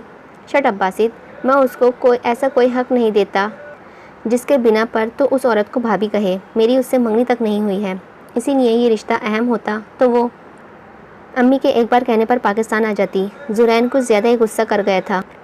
बासित बस उसको चाप करवा कर बाहर जाते देखने लगा। ये क्या था? ये कभी ऐसे रिएक्ट नहीं करता अलीना के नाम पर। जुरैन हॉल की छत पर गुस्से में इधर उधर टहल रहा था, तभी उसको निस्वानी आवाज़ सुनाई दी दूसरी जानिब से। हाँ ठीक है, मुझे कल तक सारे डॉक्यूमेंट्स भेज दो, शादी तो ख़त्म हो गई। अब अपनी नॉर्मल ज़िंदगी में वापस आने के लिए पहला कदम यूनिवर्सिटी है, वरना मैं हानिया और सारा के बगैर मलिक हाउस में नहीं रह सकूँगी। और हाँ सबा, मेरी जो चीज़ें तेरे पास रह गई हैं वो किसी के हाथों भिजवा देना। अच्छा मैं भिजवाती हूँ पिक्स। माल इतना कहते हुए फ़ोन बंद करके अपने नीचे जाने के लिए पीछे मुड़ी तो अपने सामने ही जुरैन को अपनी तरफ देखते हुए पाया। जुरैन एक खूबसूरत जवान था। नवाल पहली बार भी उसकी संजीदा आंखों में खो गई थी, इसीलिए नवाल ने अब की बार उसकी आंखों में देखने की जरूरत ना की थी। नवाल नज़र झुकाए हुए ही बोली थी, मैं आपके पीछे नहीं आई हूँ, किसी खुशफहमी में ना रहिएगा। अब हटे, मुझे नीचे जाना है। मुकाबिल की जानिब से कोई जवाब और ना ही कोई कार्रवाई पाकर उसने जुरैन की जानिब देखा। जुरैन अपनी आंखों में ढेरों गुस्सा और जज्बात लिए नवाल को देख रहा था। नवाल को उसकी इस खामोशी से वहशत हो रही थी। क्या मसला है? मुझे नीचे जाना है, वो अब जुरैन के पास जाते हुए बोली थी। जुरैन ने एकदम उसको पकड़कर दरवाजे के साथ लगाया। ये क्या बदतमीज़ी है? नवाल अपना आप उसके दूर करवाने की नाकाम कोशिश करते हुए बोली थी। नवाल रहमान, मुझसे मेरी सोचों से दूर रहो। तुम मुझे जानती नहीं हो कि मैं क्या चीज़ हूँ, तुम मुझे झेल नहीं पाओगी, दूर रहो मुझसे। जुरैन दहाड़ता हुआ बोला था, जबकि नवाल उसकी बातों का मतलब नहीं समझ सकी। छोड़े मुझे, आप पागल हैं? नवाल अपनी आंखों में आंसू लिए बोली थी। हाँ मैं पागल हूँ, तुम्हारे लिए अच्छा है कि तुम इस पागल से दूर रहो। मैं बहुत बुरा आदमी हूँ, लोगों के मंजर से गायब करना मेरे बाएं हाथ का खेल है। जुरैन उसको बालों से पकड़ते हुए बोला था। नवाल की आंखों में आंसू देखकर उसको झटके से छोड़कर अपना रुख फेर गया। सच में आप बहुत बुरे इंसान हैं, मैं आपसे दूर रहूं। अरे जाएं, इस नवाल रहमान पर इतना बुरा वक्त भी नहीं आया जो आप जैसे घमंडी और अकड़ू इंसान के पीछे घूमे। रही बात आपको झेलने की, तो मेरा आपसे ऐसा कोई वास्ता नहीं है, लिहाजा अपनी हद में रहे। मैं बाकी लड़कियों जैसी नहीं हूँ जो आप जैसे इंसान के पीछे किसी भी हद तक चली जाएं, और ना ही उन लड़कियों में से हूँ जो डर कर घर से किसी कोने में पड़ी रहें। मैं नवाल रहमान हूँ, मुझे लोगों की गलतफहमियाँ भी दूर करनी आती हैं और आप जैसे लोगों का मुंह भी तोड़ना आता है। अगर आइंदा मुझे इस तरह से हाथ भी लगाया तो याद रखिएगा जुरैन खान, मैं आपका ये हाथ तोड़ दूँगी। चौल इंसान। वो उसको खुद दिया हुआ लक़ब ऊंची आवाज़ में कहकर नीचे की जानिब भाग गई और जुरैन छत पर पड़े टेबल को उठाकर दूसरी जानिब फेंक चुका था। लेकिन अचानक ही नवाल के मुंह से अपना नाम उसको अपने कानों में सुनाई दिया तो उसकी दिलकशी से मुस्कुराहट उसके लबों को छू गई।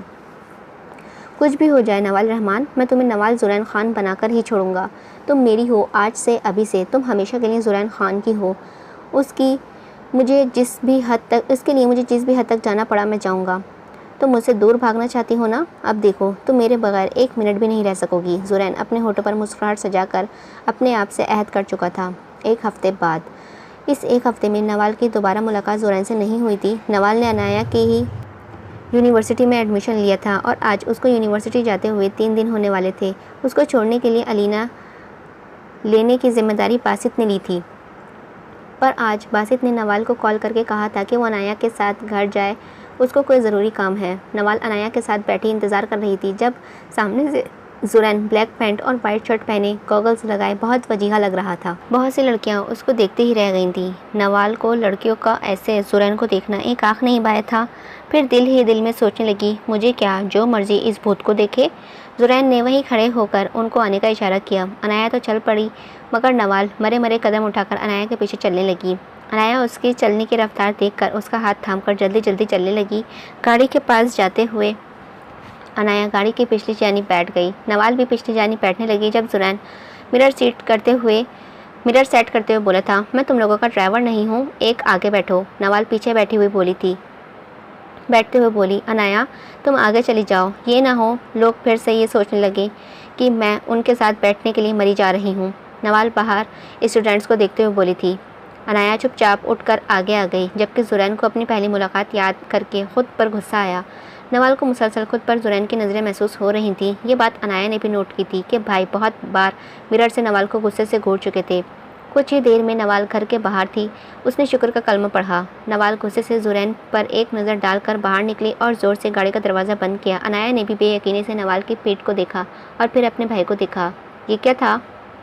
अनाया ने जुरैन से पूछा। मुझे क्या पता, इसी से पूछ लेना कल। जुरैन साफ मुकर गया अनाया के सामने। अनाया को थोड़ा शक हुआ था पर बोली कुछ ना। जुरैन पुलिस स्टेशन अभी पहुंचा था तो आगे एक बड़ी खबर उसका इंतज़ार कर रही थी। सर, एक ज़रूरी बात बतानी है आपको। अभी नहीं, फ़िलहाल मैं सुकून चाहता हूँ। जुरैन नवाल के बारे में सोचते हुए बोला था। पर सर, बहुत ज़रूरी बात है।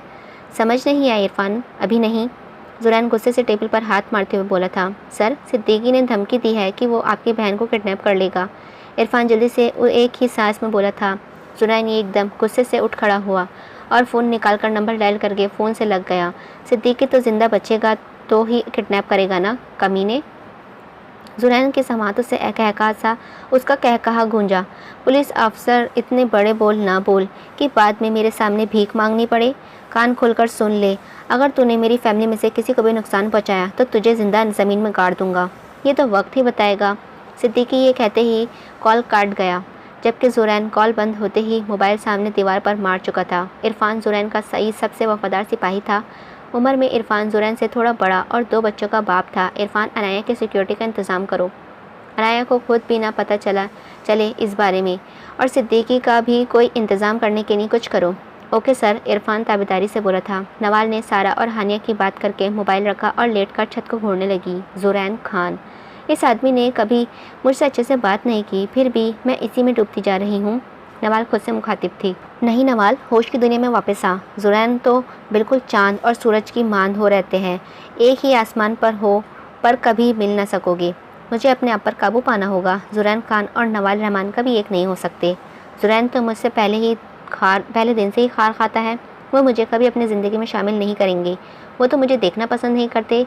नवाल बगैर जुरैन के दिल का हाल जाने खुद ही उसको भुलाने का फ़ैसला करके सो गई। आज इतवार का दिन था। अनाया ने फ़ोन करके नवाल को खान विला में ही बुलवाया था।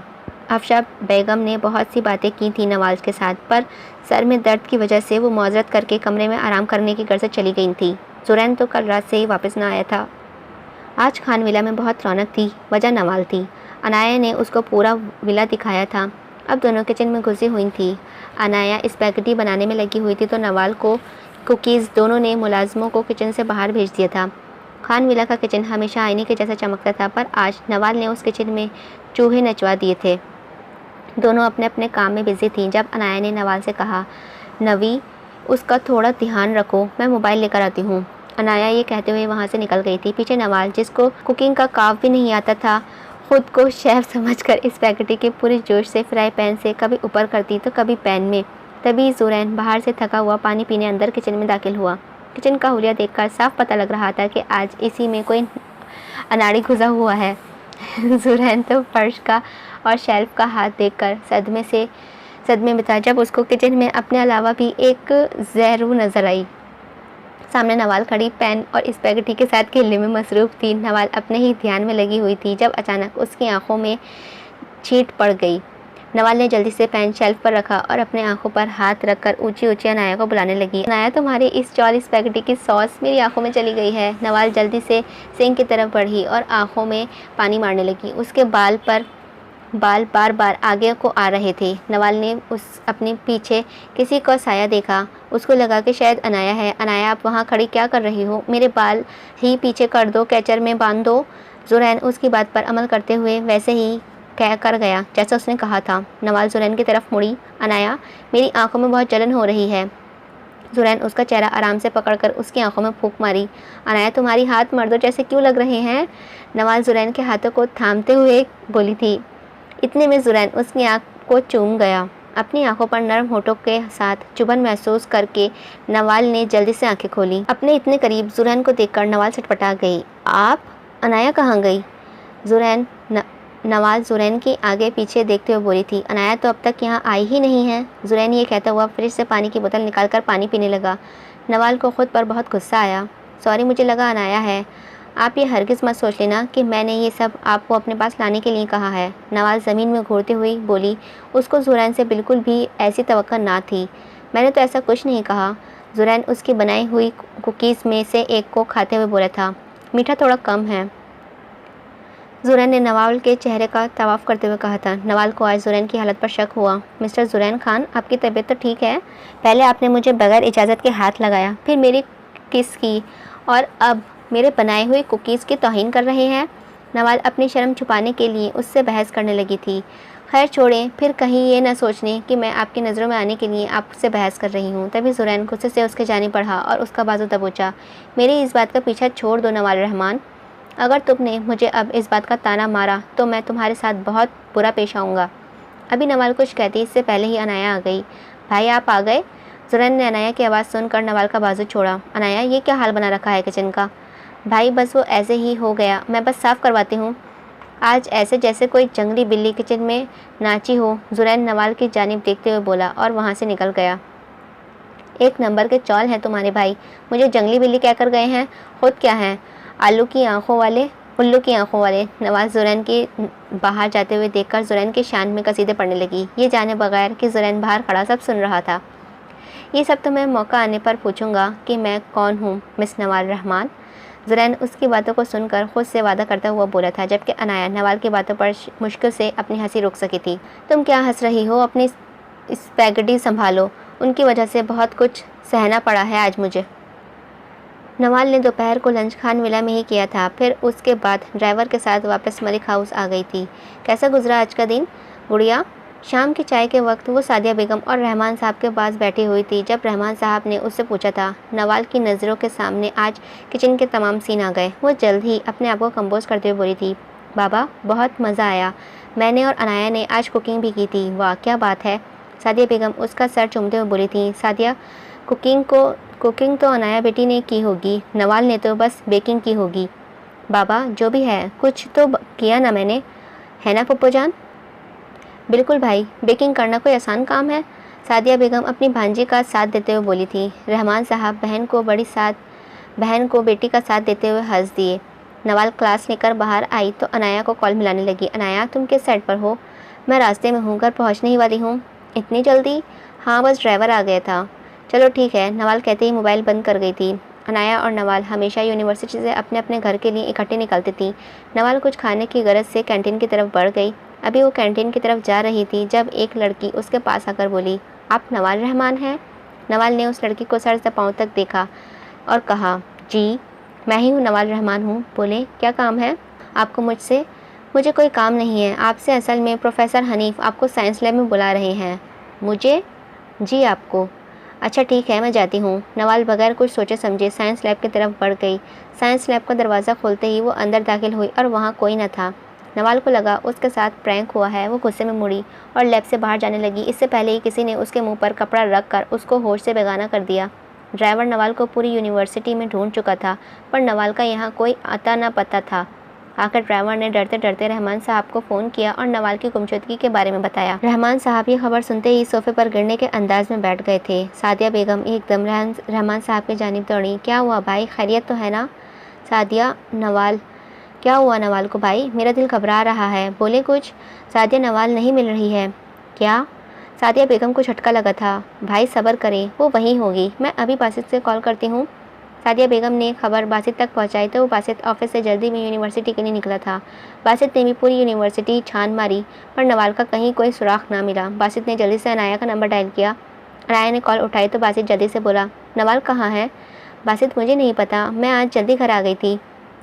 क्या हुआ, नवाल ठीक तो है? बासित अनाया की आधी बात सुनते ही कॉल कट कर गया था। बासित ने जल्दी से जुरैन से का नंबर डायल किया। पहले ही रिंग पर कॉल उठा ली गई। जुरैन, जल्दी यूनिवर्सिटी पहुँचो। क्या हुआ बासित? जुरैन, 5 मिनट में यूनिवर्सिटी पहुँचो, बहुत जल्दी। जुरैन ठीक 15 मिनट में यूनिवर्सिटी के बाहर बासित के साथ खड़ा हुआ था। वो पुलिस यूनिफॉर्म में था। क्या हुआ बासित? नवाल ना यूनिवर्सिटी में है और ना ही घर पहुँची है। क्या मतलब? वो यूनिवर्सिटी में भी नहीं है और घर में भी नहीं है? जुरैन को एकदम झटका लगा था। तूने घर कॉल करके पता किया? हाँ, मैं अभी अनाया से पूछा है, वो खानविला में भी नहीं है। तो कहाँ जा सकती है? जुरैन के दिमाग की रगें फटने वाली हो गई थी। देख जुरैन, नवाल मुझे हानिया और सारा से भी ज़्यादा अजीज़ है। रहमान मामू की तबीयत बहुत ख़राब है, कुछ भी कर लेकिन नवाल को ढूंढ। बासित जुरैन के कंधों पर हाथ रखता हुआ बोला था। वो तुमने कैमरे चेक किए? जुरैन कुछ सोचते हुए बोला था। नहीं, मैं अभी तक नहीं फुटेज देखी। जुरैन यूनिवर्सिटी के सिक्योरिटी रूम की तरफ जल्दी से गया। उसके पीछे बासित भी गया। फुटेज साफ पता चल रहा था कि नवाल लैब के अंदर तो गई है पर बाहर नहीं निकली। लैब को फिर से चेक किया तो जुरैन और बासित ने फिर अंदर कोई न था। तभी अनाया का फ़ोन जुरैन को आया। भाई, हम मलिक हाउस में हैं, रहमान मामू आपसे मिलना चाहते हैं, जल्दी आ जाएं। जुरैन बासित के साथ मलिक हाउस पहुंचा। रहमान साहब रो रहे थे और कुर्सी पर पर से उठते ही जुरैन की जानी पड़े। जुरैन, कुछ करो, मेरी बेटी को ढूंढ दो। मैं सब देने को तैयार हूँ, बस मुझे मेरी नवाल वापस चाहिए, बिल्कुल ठीक ठाक। मेरे सारे पैसे, मेरी जायदाद, सब कुछ उन लोगों को दे दो, पर मेरी बेटी वापस ला दो मुझे। तभी जुरैन का फ़ोन बजा। जुरैन कॉल काटने ही लगा था जब वो कॉल करने वाले का नाम देखकर कॉल पिक कर गया। तो कैसे हो पुलिस ऑफिसर? सिद्दीकी, मैं तेरा मुंह तोड़ दूंगा। जल्द भौंक, क्या चाहिए तुझे? मुझे क्यों कॉल की है? ये क्या बात हुई? अब जब तेरी बहन की नंद उठाई है तो तुझे ही कॉल करूँगा ना। क्या मतलब? जुरैन बेखबर ये खबर झूठी होने के दिन ही दिन में दुआ कर रहा था। मतलब ये कि क्या नाम है उस बुलबुल का? हाँ, नवाल। नवाल रहमान मेरी दस्तरस में है, फ़िलहाल दवाई के ज़ेर असर सो रही है। सोच रहा हूँ उसकी इस बेहोशी का फ़ायदा उठा लूँ। कमीने, अगर तूने उसको एक खरोच भी पहुँचाई तो तुझे मैं गोलियों से भून डालूँगा। जुरैन गुस्से से टेबल को लात मारते हुए दहाड़ता है सिद्दीकी पर, जैसे सामने टेबल नहीं सिद्दीकी हो। खरोच में तो उसकी होश में आते ही उसके खूबसूरत चेहरे को नक्शा बिगाड़ दूंगा। सिद्दीकी ये कहते हुए कमीनगी से कहका लगाकर फ़ोन बंद कर गया। मामू, आप बस अपनी बेटी के लिए दुआ करें, मैं उसको हर हाल में वापस लाकर ही रहूँगा, वादा है मेरा आपसे। जुरैन ये कहते ही बाहर की जानिब पड़ गया था। Police station. जुरैन ख़ुद को कोस रहा था कि मैंने क्यों नहीं नवाल के बारे में सोचा, वो भी तो उसी यूनिवर्सिटी में पढ़ती थी, ये सारी गलती मेरी थी। जुरैन गुस्से से दीवार पर मुक्का मारते हुए बोला था। सर, लोकेशन ट्रेस कर ली गई है सिद्दीकी की। इरफान अंदर आते हुए जुरैन से बोला था। बस वारंट की कमी है हमारे पास, तुम लोग तैयार हो जाओ, वारंट खुद ही हमारे पास आ जाएंगे। जुरैन अपने गुस्से में काबू करते हुए बोला था। नवाल को गायब हुए 10 घंटे हो चुके थे। जुरैन को बस अपनी मासूम सी नवाल की फ़िक्र खाए जा रही थी, जो दुनिया के सितम से बेखबर थी। रात 11 बजे जुरैन सिद्दीकी के अड्डे के बाहर खड़ा था। मेरी बात सब कान खुलकर सुन लो, तुम सब उनसे बाहर कुत्तों को संभालोगे। विक्टिम के पास कोई ना तो जाएगा और ना नज़र उठाकर दिखेगा। सब ऑफिसर्स ने मिलकर कहा। Okay sir. जुरैन पहले भी यहाँ बहुत बार आ चुका था, हमेशा एक जज्बे से आता था, और पर आज यहाँ कदम रखते हुए उसे डर लग रहा था, अपनी मोहब्बत को खोने का डर। वो सब अंदर जाते हुए तमाम गुंडों को साथ साथ ख़त्म कर रहे थे। उन्हें सामने ही सिद्दीकी शराब पीते नजर आया। वो शराब के नशे में बिल्कुल चूर था। जुरैन ने अपनी गन से सीधी गोली उसके टांग पर मारी। सिद्दीकी का एकदम सारा नशा हवा में कहीं उड़ गया। सिद्दीकी अभी अपनी गन निकालता, इससे पहले ही इरफान ने उसके सर पर पीछे से वार किया। जुरैन अंदर एक कमरे के जानिब बढ़ा। दरवाज़ा खोलते ही सामने ही नवाल को देखकर जुरैन उसकी जानिब बढ़ा।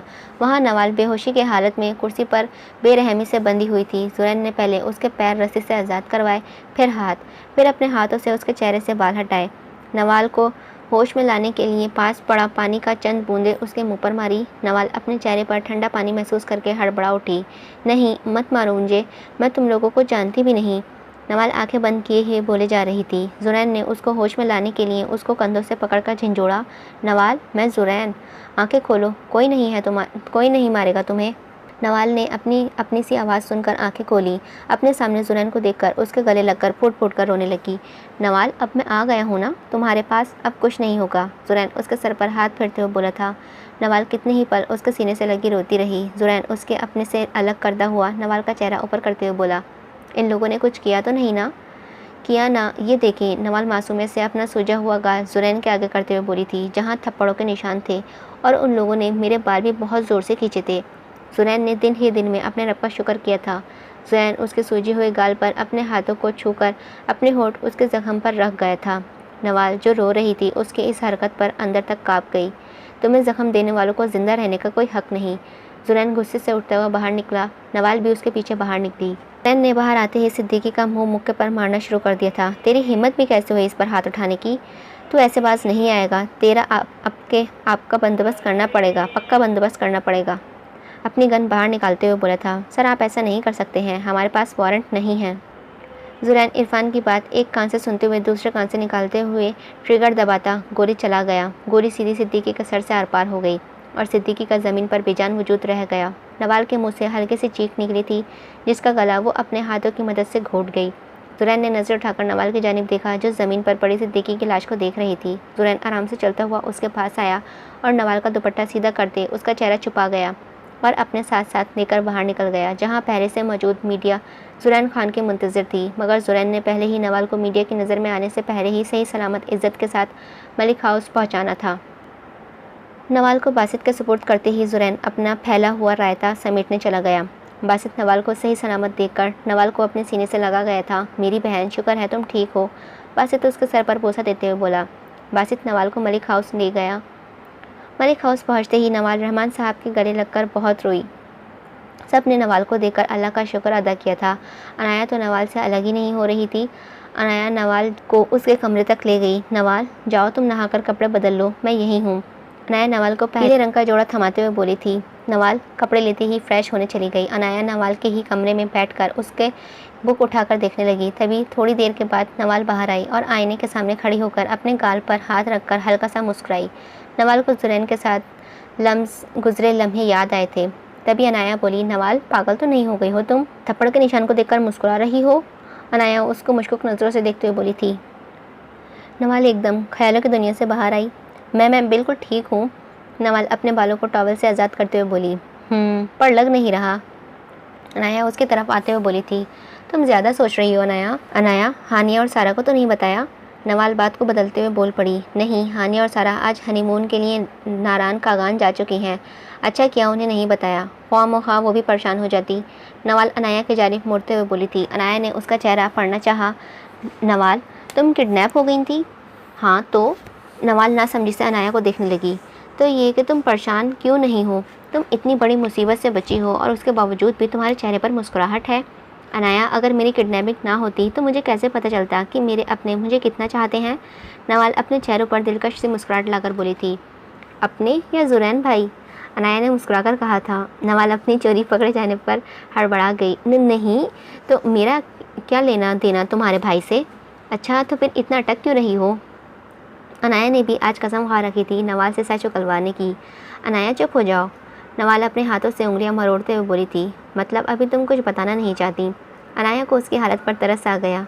ठीक है, मत बताओ, पर इश्क और मुश्क छुपाए नहीं छुपते। अनाया उठकर नवाल के पास गई और उसके गले से लगा लिया। नवाल, मैं बहुत खुश हूँ तुम्हारे और भाई के लिए। बस अल्लाह पाक तुम लोगों को खुशियों को नज़र बद से बचाए। अनाया ने दिल से दुआ दी थी। नवाल बस खामोशी का पर्दा ओढ़े चुप रही। पर किस्मत ने अभी और इम्तिहान लेने थे ज़ुरैन और नवाल की मोहब्बत के। इस हादसे को काफ़ी वक्त गुजर गया था। उस दिन के बाद ज़ुरैन और नवाल की मुलाकात नहीं हुई थी। सब अपनी नॉर्मल ज़िंदगी की तरफ आ चुके थे। आज सादिया बेगम रहमान साहब की इजाज़त से शाम को सबके साथ खान मिला बासित और अनाया की शादी की तारीख लेने जा रही थी। सारा तो लाहौर थी ही नहीं, तो इसलिए वो मलिक हाउस नहीं आ सकी थी। पर हानिया आज सुबह ही आ गई थी। रहमान साहब और सादिया बेगम तैयार बाहर लॉन में हानिया और नवाल का इंतज़ार कर रहे थे। बासित तो काम के सिलसिले में इस्लामाबाद गया हुआ था। सादिया बेगम ने उसको फ़ोन करके इत्तला दे दी थी। तभी अंदर से नवाल और हानिया उन्हें आती दिखाई दी। माशाल्लाह, मेरी दोनों बच्चियाँ बहुत हसीन लग रही हैं। नहीं अम्मी जान, नवाल ज़्यादा अच्छी लग रही है, हानिया नवाल की जानिब देखते हुए बोली थी। नवाल ने आज पैरों को छूती हुई लाल सादी सी फ्रॉक ज़ेबतन की थी, साथ लाल ही करेब का दुपट्टा अपने कंधों पर ओढ़े, मेकअप के नाम पर बस लिपस्टिक और काजल लगाए, साथ बालों को ढीली सी पूनी जिसमें से कुछ आवारा लटे उसके चेहरे के तवाफ़ कर रही थी। दोनों हाथों में लाल ही कांच की चूड़ियाँ और कानों में छोटे छोटे झुमके पहने वो बेहद हसीन लग रही थी। बस भई करो हानी, इतनी भी अच्छी नहीं लग रही हूँ मैं, नवाल रहमत साहब का बाजू पकड़ते हुए बोली। रहमान साहब ने बेटी के सर पर हाथ रखा। चलो अब चलें, ये ना हो सब लेट हो जाए। रहमान साहब सादिया बेगम को देखते हुए बोले थे। जी भाई चलें, सादिया बेगम अपने भाई के पीछे चलते हुए बोली थी। वो खानविला में मकीनों को बगैर बताए जा रहे थे। वो लोग कुछ ही देर में खानविला में मौजूद थे। अफशा बेगम और अनाया खुशी से उन सब से मिली और फिर उन्हें ड्राइंग रूम में बिठा दिया था। नवाल की नज़रें तो बेताबी से किसी की तलाश में थीं। अफशा बहन, हमारा शेर कहाँ है? नवाल ज़ुरैन के जिक्र पर अफशा बेगम के जवाब का मुंतज़िर थी। भाई वो बस थोड़ी देर पहले ही आया है, अपने कमरे में फ़्रेश होने गया है, आता ही होगा बस। इतने में अनाया नवाल को अपने साथ बाहर ले आई थी। नवाल तुम कितनी अच्छी लग रही हो, माशाल्लाह, अनाया नवाल की तारीफ़ करते हुए बोली थी। नवाल बस हल्का सा मुस्कुरा सकी। अच्छा वैसे किस सिलसिले में आई हो तुम? अनाया किचन की तरफ बढ़ती हुई। नवाल भी उसी के साथ चलने लग गई थी। मैं आज तुम्हें अनाया से अनाया भाभी बनाने वाले सिलसिले में आई हूँ, नवाल शरारत से बोलते हुए किचन में जल्द से अंदर भागी। तभी वो किसी दीवार नुमा शय से टकराई। या अल्लाह! नवाल अपना सर हाथ में थामते हुए पीछे को हुई और नज़र उठाकर मुकाबिल को देखा। वहाँ ज़ुरैन खड़ा उसी का चेहरा हिफ्ज़ कर रहा था। ज़ुरैन को नवाल आसमान से उतरी हुई अप्सरा लग रही थी, लाल रंग में, पर ज़ुरैन की आंखों में एकदम गुस्सा आया था। नवाल पे यकीनी की कैफियत में ज़ुरैन को देखने लगी, जैसे ही उससे गुस्से में देखने की वजह पूछना चाह रही हो। ज़ुरैन अनाया को सामने खड़ा खुद की जानिब देखकर एक सख्त निगाह अनाया और नवाल पर डालकर साइड से निकल गया। नवाल भी अनाया के सामने खुद को जल्द ही कंपोज कर गई। नवाल को आज ज़ुरैन की आंखों में अपने लिए पहले दिन वाली अजनबियत देखकर बहुत अजीब महसूस हुआ, लेकिन फिर उसने ये सोचा कि शायद अनाया की वजह से उसने ऐसा बर्ताव किया हो। किचन में जाते ही सामने 4 मुलाजमा एक जानिब खाना तैयार कर रही थी। अनाया ने उनकी तरफ बढ़कर एक मुलाजमा से उन सब से अलग वेजिटेरियन कुछ बना रही थी। नवाल उस मुलाजमा की तरफ गई। ये आप क्यों और किस लिए बना रही हैं? ना हम में से कोई वेजिटेरियन है और ना ही खानविला में कोई वेजिटेरियन है, मुलाजमा नज़रें झुकाए हुए बोली थी। वो नवाल बीबी, ये अलीना मैडम के लिए है। नवाल ये नाम सुनकर हैरान हुई। अच्छा ठीक है नवाल, मुलाजमा कहती हुई अनाया को परेशान से देखने लगी। ये अलीना कौन है जिसका जिक्र तक नहीं किया अनाया ने मेरे साथ? नवाल खुद से ही सवाल पूछ रही थी। तभी अनाया नवाल के जानिब बढ़ी। नवाल तुम मेरे कमरे से मेरा मोबाइल ला दो मुझे, मैं ज़रा खाना चेक कर लूँ। नवाल अनाया के बात का जवाब दिए बगैर ही किचन से निकल गई थी। नवाल सीढ़ियों पर चढ़ते हुए अनाया का मोबाइल लेने उसके कमरे में चली गई। नवाल को मोबाइल सामने टेबल पर ही नज़र आ गया था। वो मोबाइल उठाते ही कमरे से निकल गई। तभी उसको अपने पीछे से आवाज़ आई, हे लिसन। नवाल ने पीछे मुड़ कर देखा तो सामने ही पैंट और शर्ट में गोल्डन खुले बाल, चेहरा पर फुल मेकअप किए एक लड़की मोबाइल में मसरूफ़ खड़ी दिखाई दी। वो लड़की देखने में काफ़ी खूबसूरत लगी नवाल को। उस लड़की ने नज़र उठाकर फिर से नवाल को देखा। क्या तुम मेरा सैलेड भिजवा सकती हो नीचे से? उस लड़की ने नवाल से सवाल किया था। नवाल को पता चल गया कि ये अलीना है। सॉरी मिस अलीना, अभी आपका सैलेड तैयार हो रहा था नीचे, नवाल ने अच्छे से जवाब दिया। अलीना नवाल की बात सुनते ही भड़क उठी। व्हाट द हेल, मैं यहाँ भूखी मर जाऊँगी और उन लोगों को कोई फ़िक्र ही नहीं है, अलीना गुस्से से कहते हुए नवाल के पास आई थी। बस बन चुका होगा, आप फ़िक्र ना करें, नवाल ने प्यार से कहा था। इतने में मुलाजमा ऊपर आते दिखाई थी। ये देखें आ गया आपका सैलेड, नवाल ने मुलाजमा की तरफ इशारा करते हुए कहा था। अलीना के चेहरे पर एकदम से मुस्कुराहट आ गई थी। Thank God. अलीना मुलाजमा के हाथ से मौजूद सैलेड को देखकर बोली थी। ठीक है, तुम ऐसा करो, ये सैलेड मेरे कमरे में रखाओ। अलीना मुलाजमा को हुक्म देते हुए बोली थी। आप अलीना हैं? नवाल जानते हुए भी सवाल कर बैठी। यस, मैं अलीना हूँ। आपसे एक बात पूछनी है, आप बुरा तो नहीं मानेंगी? तुमने इतना टाइम मुझे बोर होने से बचाया। पूछो जो पूछना है, इतना तो मैं कर ही सकती हूँ तुम्हारे लिए कि तुम्हें मैं तुम्हारे सवाल का जवाब दे दूँ। आप अनाया की क्या लगती हैं? इतने में अनाया भी ऊपर आ गई थी। अनाया के चेहरे का रंग उड़ गया। अलीना ने नवाल को एक साथ देखकर, आप यहाँ? अनाया अलीना को देखकर बोली थी। पीछे ही अपने कमरे से निकलता हुआ ज़ुरैन उन सबको एक साथ खड़ा देखकर वहीं अपने कमरे के दरवाजे के बाहर ही जम गया। अनाया, इस प्यारी लड़की को बताओ कि मैं तुम्हारी क्या लगती हूँ। और हाँ नवाल, मैं तो भूल ही गई थी तुम्हें इनसे मिलवाना। ये मेरी मामा की कज़िन की बेटी हैं। कुछ दिन पहले ही ऑस्ट्रेलिया से पाकिस्तान आई हैं। सिर्फ कज़िन? अलीना अनाया को टोकते हुए बोली थी। मैं बताती हूँ, मैं अनाया की कज़िन होने के साथ साथ उसकी होने वाली भाभी भी हूँ। अलीना ने एक बम फोड़ा था नवाल के सर पर। नवाल ने बेयकीनी से अनाया की जानिब देखा, जैसे कहना चाह रही हो कि उसकी बात को झूठ करार दो। नवाल को अपनी ज़मीन घूमती हुई महसूस हुई कि उसने पहले ही मोहब्बत की और वो भी लाहासिल। नवाल की नज़रें अलीना के पीछे अपने कमरे के सामने खड़े ज़ुरैन पर पड़ी, जो उसी को देख रहा था। नवाल को कुछ समझ नहीं आ रहा था। इतने में अलीना बोली, तुम कौन हो? नवाल ने एक नज़र उठाकर ज़ुरैन की तरफ देखा। क्या ना था नवाल की आंखों में? बेयकीनी, धोखे का खौफ, दर्द, ज़ुरैन की बेवफाई। मैं नवाल रहमान, अनाया खान की होने वाले शौहर की कज़न सिस्टर। नवाल अपनी आंखों में बगावत लाते हुए बोली थी। अनाया तो नवाल का चेहरा देखने लगी कि उसका मेरे साथ कोई रिश्ता नाता नहीं। ओह वाओ, मतलब तुम्हारा आना जाना है यहाँ? अलीना नवाल से बोली थी। था पर अब नहीं रहा। नवाल तंजिया मुस्कुराकर बोली थी। ओके डियर, फिर मैं तुम्हें अपनी मंगनी पर पहले से ही इनवाइट कर रही हूँ, तुम लाजमी आना। इंशाल्लाह मंगनी में आपके शादी के तमाम फंक्शन अटेंड करूँगी। नवाल ज़ुरैन की तरफ देखते हुए बोली थी। ज़ुरैन कब से नवाल की बातों को बर्दाश्त कर रहा था, अब उसकी बर्दाश्त से बाहर हो गया था। नवाल की आंखों से उसके अल्फाजों में तंज देखकर ज़ुरैन गुस्से से उनके जानिब बढ़ा। ज़ुरैन गुस्से से नवाल को देखता अलीना के बाजू पकड़कर दबे दबे से बोला, अलीना तुम अपने कमरे में जाओ। नवाल की नज़रें तो बस ज़ुरैन के हाथों पर ही थीं। नवाल निहायत ही जल कर बोली, मुझे जाने दें, फिर जो मर्ज़ी करें। नवाल होठों पर मुस्कुराहट और आंखों में आंसू लिए हुए बोलते हुए वहाँ से नीचे को चली गई। अनाया भी उसके पीछे गई, पर नवाल पहले ही ड्राइंग रूम में जा चुकी थी।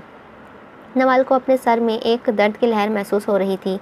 वो बस खाने को घूर रही थी, जबकि अफशा बेगम उसको काफ़ी बार खाने का कह चुकी थी। नवाल खुद पर ज़ुरैन की नज़रों की तपिश मुसलसल महसूस कर रही थी। नवाल वहाँ से उठकर मंजर से गायब होना चाहती थी। नवाल सबके खाना ख़त्म होने का वेट कर रही थी। वो वैसे वहाँ से उठकर किसी को परेशान नहीं करना चाहती थी। खाना ख़त्म होते ही नवाल मुंह हाथ धोने की गरज से एक कमरे के वॉशरूम में घुस गई। वो मुंह हाथ धोकर ख़ुद को आईने में देखने लगी। तो ये तुम्हारी किस्मत है नवाल रहमान, तुम कैसे ऐसे धोखेबाज इंसान से मोहब्बत कर सकती हो? कैसे नवाल? वो अपना मुंह पर हाथ थप्पड़ मारने के अंदाज में बोली थी। बेख्तियार उसकी आंखों से आंसू टपक पड़े। ठीक है ज़ुरैन खान, तुम अलीना से शादी करो या टलीना से, नवाल रहमान को फ़र्क नहीं पड़ता। अगर कभी मुझे तकलीफ़ हुई भी तो मैं अपने अंदर ही वो तकलीफ़ रखूँगी, पर तुम पर आया नहीं होने दूँगी। वो अपने आंसू पोंछती ख़ुद को आखिरी बार आईने में देखती वॉशरूम से बाहर आई, पर सामने ही दीवार के साथ टेक लगाए ज़ुरैन को देखकर वहीं रुक गई। ज़ुरैन चलता हुआ नवाल के करीब आया। नवाल 2 कदम पीछे हटी थी। तुम ऊपर क्या बकवास कर रही थी? ज़ुरैन नवाल का बाजू पकड़ते हुए बोला था कि तुम बस बासित की कज़न सिस्टर हो और तुम्हारा खान विला से ताल्लुक़ है ना खान विला के मकीनों से। ज़ुरैन का नवाल के बाजू पर दबाव बढ़ा था। हाँ तो मेरा यहाँ किसी से कोई ताल्लुक़ है ही नहीं, मैं तो क्यों आपकी मंगेतर से झूठ बोलूँ? एक और बात नवाल अपनी एड़ियाँ उठाकर ज़ुरैन के ज़रा बराबर होकर बोली थी। नवाल कद में ज़ुरैन के कंधों से भी नीचे आती थी। ज़ुरैन खान अपनी हद में रहा करें, मैं कोई अलीना नहीं हूँ जिसको जब चाहा वैसे हाथ लगा लिया। नवाल रहमान हूँ, अगर आइंदा मुझे ऐसे पकड़ा तो मुंह तोड़ दूँगी मैं आपका। और नवाल की बात अभी भी पूरी ना हुई थी कि इससे पहले ही ज़ुरैन उसको कमर से हाथ डालता हुआ उसके ऊपर करता उसके होठों पर झुक गया और अपनी और नवाल की सांसें एक कर गया। नवाल को ज़रा भी इस बात की तवक्को ना थी कि ज़ुरैन इस हद तक चला जाएगा। नवाल उसको अपने सर से दूर करने की नाकाम कोशिश करने नवाल को अपना जब सांस बंद होता हुआ महसूस हुआ तो ज़ुरैन के सीने पर अपने नाजुक हाथों से मुक्के मारने लगी थी। ज़ुरैन उसका चेहरा लाल होता हुआ देखकर उससे दूर हो गया। नवाल अपनी उखड़े हुए सांसें बहाल करते हुए अपने सीने पर हाथ रखकर लंबे लंबे सांस भरने लगी। नवाल ने नज़रें उठाकर ज़ुरैन को देखा, जो उससे थोड़ा दूर खड़ा सपाट चेहरा लिए उसे ही देख रहा था। नवाल गुस्से में ज़ुरैन की तरफ बढ़ी और अपने नाजुक हाथों से ज़ुरैन का गाल चमका गई। फिर उसकी शर्ट को कॉलर पकड़कर गुस्से से बोली, खबरदार मुझे इस्तेमाल की कोई चीज़ समझा तो मैं कोई कोट। अभी नवाल के अल्फाजों में मुँह में ही थे जब ज़ुरैन ने एक ज़ोरदार थप्पड़ नवाल के गाल पर रसीद किया। ज़ुरैन तो उसके थप्पड़ से टस से मस ना हुआ, पर नवाल ज़ुरैन के थप्पड़ से ज़मीन पर जा गिरी थी और अपने गाल पर हाथ रखे बेयकीनी से ज़ुरैन को देखने लगी। ज़ुरैन उसको बाजू से पकड़ता हुआ अपने सामने खड़ा कर गया और तेज में बोला, ये थप्पड़ मुझे थप्पड़ मारने के लिए नहीं था। मुझे तुम 10 थप्पड़ भी मारती तो भी मैं तुम पर कभी हाथ ना उठाता, लेकिन तुमने नवाल रहमान मेरी मोहब्बत को हवस तज़बिया दिया, मेरी इबादत को जिस्म की मोहब्बत करार दिया। ज़ुरैन ये कहते हुए दीवार को मुक्का मारकर अपना हाथ ज़ख्मी कर गया था। नवाल बस ज़ुरैन को बेयकीनी से देख रही थी और दिल ही दिल में सोच रही थी कि क्या ये शख्स सच में मुझसे मोहब्बत करता है और इसकी मोहब्बत को इबादत समझता है। नवाल रहमान में ज़ुरैन खान, तुमसे वादा करता हूँ कि तुम्हें बहुत जल्द अपने नाम से मंसूब कर लूँगा। तुम्हारे सारे हक़ होने के बावजूद मैं तुम्हें कोई ऐसा हक़ नहीं दूँगा जो दुनिया के हर लड़की इस हक़ की ख्वाहिश रखती है। यही तुम्हारी सज़ा होगी। इस तरह मेरी मोहब्बत की तौहीन की सज़ा मिलेगी तुम्हें। नवाल रहमान, तैयार रहो मेरी नफ़रत के लिए। ज़ुरैन ये कहते ही टेबल को लात मारता हुआ कमरे से निकल गया था, जबकि नवाल वहीं ज़मीन पर बैठकर अपने अदा किए अल्फाजों पर मातम करने लगी। ऐसे ही तो नहीं कहते, कमान से निकला तीर और ज़बान से निकले अल्फाज कभी वापस नहीं लिए जा सकते। आज नवाल ने बहुत बड़ी गलती की थी, लेकिन फिर नवाल ने खुद को समझाया, नहीं, मैंने बिल्कुल ठीक किया। ज़ुरैन खान तो अपनी बचपन की मंग से शादी करेंगे, मेरी उनकी ज़िंदगी में कोई जगह नहीं। हाँ, लड़की की इज़्ज़त ही सब कुछ होती है, इसीलिए कि मुखलिस इतनी सी इससे करीब कुर्बान आना, इस सब के लिए सब कुछ कुर्बान। अना का तकाज़ा इतना कि मोहब्बत भी मुकर जाऊँ। 2 माह बाद आज इन 60 दिनों में बहुत कुछ बदल चुका था। अनाया खान अनाया से अनाया बासित याकूब मलिक बनकर मलिक हाउस में बहू बन चुकी थी और अलीना वापस ऑस्ट्रेलिया जा चुकी थी। सब अपनी अपनी ज़िंदगी में मसरूफ़ थे। नवाल बस अपने कमरे में ही रहती थी। इस मुलाकात के बाद नवाल सबसे छुपती थी। वो बातूनी लड़की को चुप से लग गई थी। बासित की शादी पर भी नवाल का यही हाल था, सबसे खिंची खिंची सी थी। अनाया तो बात करना ही छोड़ चुकी थी। बस सबके सामने ऐसे बात करती जैसे पहली बार कोई अनजाने से बात करता है। सादिया बेगम ने बहुत बार उससे उसकी चुप्पी का पूछा, पर कोई जवाब ना था नवाल के पास। आज नवाल यूनिवर्सिटी से घर आई तो सामने ही अफशा बेगम और रहमान साहब सादिया बेगम और बासित से बात करते हुए दिखे। अफशा बेगम ने चेहरे पर खुशी झलक रही थी। नवाल सलाम करते हुए रहमान साहब के गले लगी, तभी अफशा बेगम ने उसे अपने पास बुला लिया और अपने सीने से लगा लिया। इंशाअल्लाह बेटी बनाकर रखूँगी खानविला में। नवाल उनके अल्फाजों पर रहमान साहब को देखने लगी। नवाल, तुम मुँह हाथ धो लो, फिर मेरे कमरे में आओ। रहमान साहब आंखों से तसल्ली देते हुए बोले थे। नवाल रहमान साहब की बात पर अमल करते हुए वहाँ से अपने कमरे की जानिब बढ़ गई। नवाल कुछ देर बाद रहमान साहब के कमरे में मौजूद उन लोगों के सामने बैठी थी। नवाल, अफशा बहन अपने इकलौते बेटे के लिए तुम्हारा हाथ मांगने आई हैं और मैंने बगैर तुमसे पूछे उनको हाँ कर दी। नवाल बस सर झुकाए बाप की बात सुन रही थी। मैं जानता हूँ कि तुम्हें इस रिश्ते से कोई एतराज़ नहीं होगा। अफशा बहन सादा सा निकाह चाहती हैं और मुझे भी इस बात से कोई मसला नहीं। अगर तुम्हें मेरे किसी भी फैसले पर कोई एतराज़ है तो बता दो, मैं अपना इरादा अपनी बच्ची के लिए बदल सकता हूँ। नवाल ने नज़रें उठाकर बाप को देखा, जो आंखों में उम्मीद लिए उसके कुछ बोलने के मुंतज़िर थे। बाबा, मुझे आपके किसी भी फैसले पर किसी किस्म का कोई एतराज़ नहीं। आपको पूरा हक़ है मेरी ज़िंदगी का फ़ैसला करने का। नवाल बाप के चेहरे को देखते हुए बोली थी। रहमान साहब ने बेटी के सर पर बोसा दिया और उसको सीने से लगा लिया। मुझे यही उम्मीद थी तुमसे मेरी बच्ची। अल्लाह तुम्हारी आने वाली ज़िंदगी खुशियों से भर दे। नवाल रहमान साहब के बात पर तंज़िया मुस्कुराई थी। इस जुमे को निकाह की रस्म है, रहमान साहब नवाल को बताते हुए बोले थे। बाबा, क्या आप हानिया को बुलवा सकते हैं? नवाल ने रहमान साहब की ये बात हवा में उड़ा दी थी। हाँ, क्यों नहीं, मैं हन्नान को कॉल करता हूँ कि वो शाम तक हानिया को ले आए। नवाल रहमान साहब की बात के बदले बस हल्का सा मुस्कुरा सकी थी।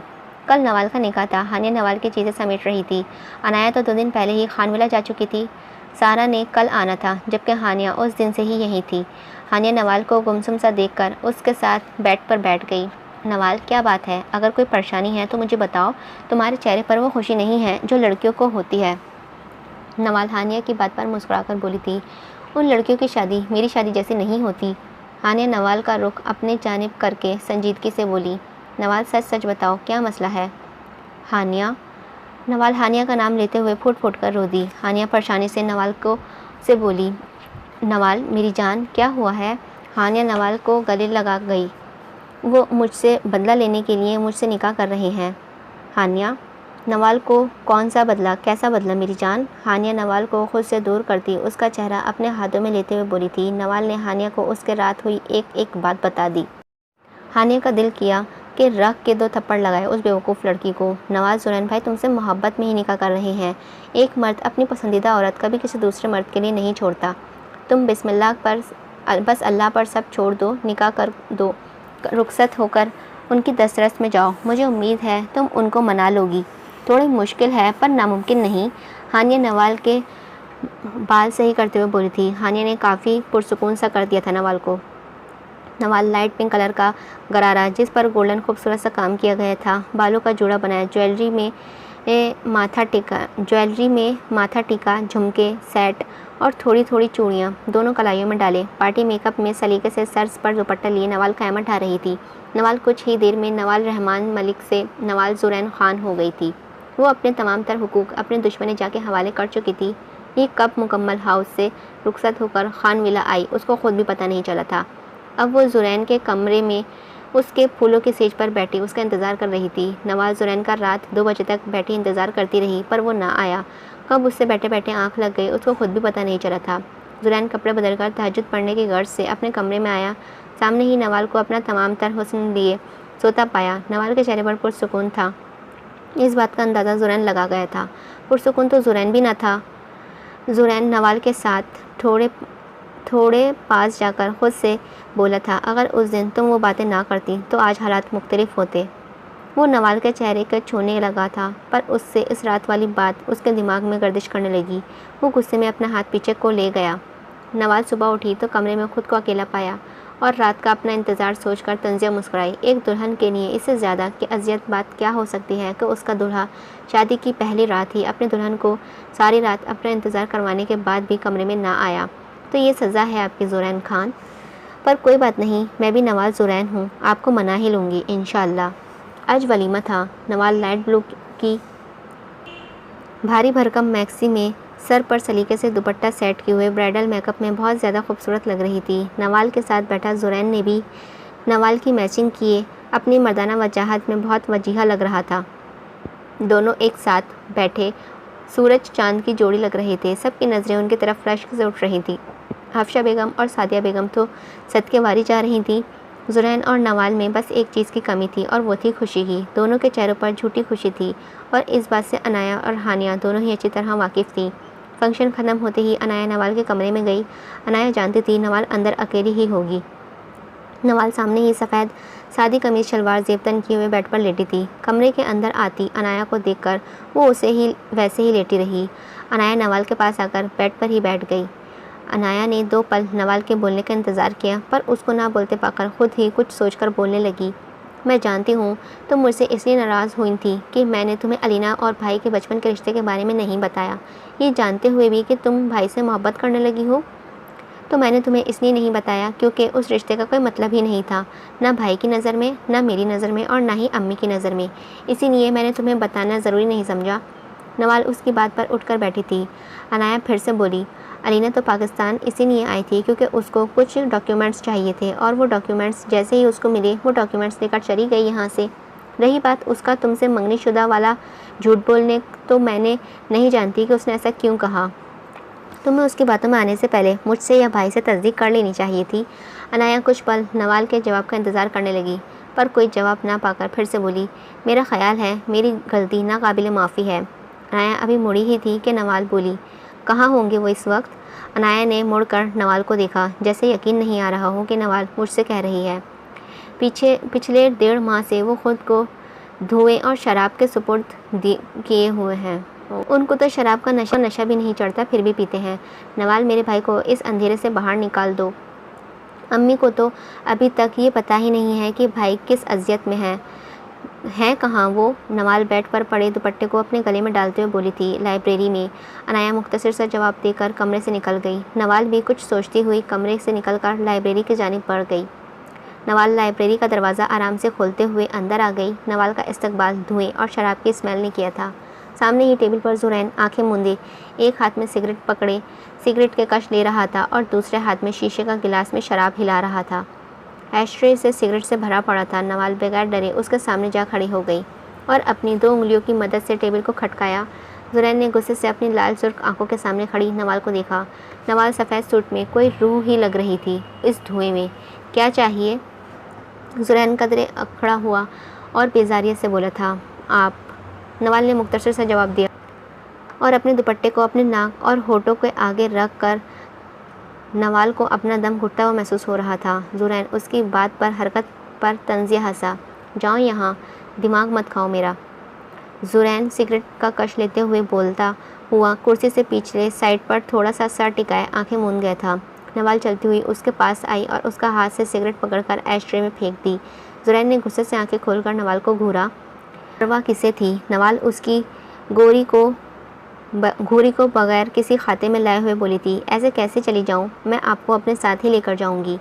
अगर आप मेरे साथ ना गए तो मैं आपके साथ फिर यही रहूंगी। नवाल, मैं तुम्हें ऐसा कोई हक नहीं देता जिसके बिना पर तुम्हारे साथ जाऊं या तुम मेरे साथ यहाँ रुको। आपके देने या देने से कुछ नहीं होता। आपकी बीवी हूँ मैं। जहाँ आप वहाँ मैं, जहाँ मैं वहाँ आप। ये तो आप मेरे साथ चलें या फिर मुझे यहाँ रुकने दें। वैसे भी अपने शौहर की हर चीज़ में साथ देना चाहिए। मैं भी आपका सिगरेट पीने और शराब पीने में साथ देती हूँ। नवाल ये कहते ही अभी शराब की बोतल को पकड़ने ही लगी थी कि इससे पहले ही जुरैन उससे कांच के टेबल पर बिठा चुका था। मैंने कहा था तुमसे कि मैं अपनी मोहब्बत की अजियत का बदला ज़रूर लूँगा तुमसे, और तुम मेरी बेरुखी बर्दाश्त नहीं कर पाओगी। तो देखो नवाल जुरैन खान, तुम मेरे ही सामने मेरी तवज्जो मांग रही हो। जुरैन अपनी लाल होती हुई आंखों से उसको घूरता हुआ बोला था, मुझे वो जुरैन खान चाहिए जो इन सब मंशियात को देखता भी ना था। नवाल जुरैन की आंखों में देखते हुए बोली थी। जुरैन तंजिया मुस्कुराकर बोला और वो जुरैन मर गया था उसी रात। नवाल की आंखों में ना चाहते हुए भी आंसू आ गए थे। तो आप नवाल खान का खान लौटा दें। नवाल हसरत से बोली थी। जुरैन नवाल की आंखों में आंसू देखकर कमज़ोर पड़ रहा था, इसीलिए वहाँ से उठकर अपना रुख मोड़ गया। नवाल भी उसके पीछे पीछे उसके सामने आ गई। मैं जानती हूँ मेरी गलती है, पर क्या आप मुझे माफ़ नहीं कर सकते हैं? नवाल ने बहुत आस से देखा था इस जालिम के चेहरे पर। नहीं, तुम्हारी गलती की कोई माफ़ी नहीं, चली जाओ यहाँ से। जुरैन बिल्कुल सपाट चेहरा लिए हुए बोला और फिर से उस कुर्सी पर बैठ गया जहाँ से उठा था। नवाल अपना दिल मरता हुआ महसूस हुआ था। तो ठीक है, अब मैं इस कमरे में मर भी जाऊँ तो कभी भी मत आइएगा। मेरी ये सज़ा है ना, तो ठीक है, मैं नवाल जुरैन खान इस सज़ा को दिल से कबूल करती हूँ। नवाल रोते हुए लाइब्रेरी से निकलते चली गई थी। पीछे जुरैन ने टेबल पर पड़ी एक एक चीज़ गुस्से से नीचे ज़मीन बोस कर दी थी और थोड़ी देर बाद कमरे की जानिब बढ़ गया। बेड पर नवाल आरी तिरछी लेटी रोने में लगी हुई थी। जुरैन उसको एक बार भर कर नज़र डालते हुए अपने कपड़े उठाकर वॉशरूम में चला गया था। नवाल वॉशरूम से आती पानी की आवाज़ से अंदाज़ा लगा चुकी थी कि जुरैन आ चुका है। वह उठकर एक साइड पर होकर कंबल सर तक ताने लेट गई। वो अब भी बाकायदगी से रही थी। जुरैन चुपचाप दूसरी जानिब लेट गया। नवाल एकदम से उठकर बैठ गई। जुरैन ने नवाल को देखा और बोला, अगर तुम्हें कोई मसला है तो सामने सोफे पर जा सकती हो। नवाल बगैर उसको कोई जवाब दिए गुस्से से लेटकर सोफे फिर से रोने लगी।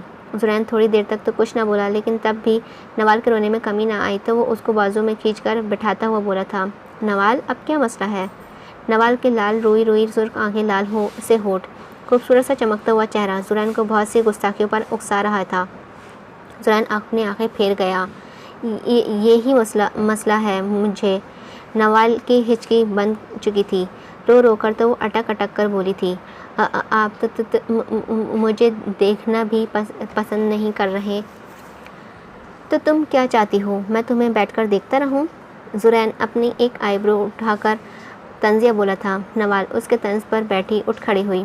अगर आपने ये तंज के तीर अब मुझ पर चलाए तो मैं अभी और इसी वक्त जा रही हूँ। और आप कहाँ जा रही हैं? ज़ुरैन ने दिलचस्पी से पूछा था। जहाँ से मैं आई हूँ, नवाल ने भी धमकाने के अंदाज में कहा था। अच्छा ठीक है, जाओ। ज़ुरैन ये कहते हुए लेट गया।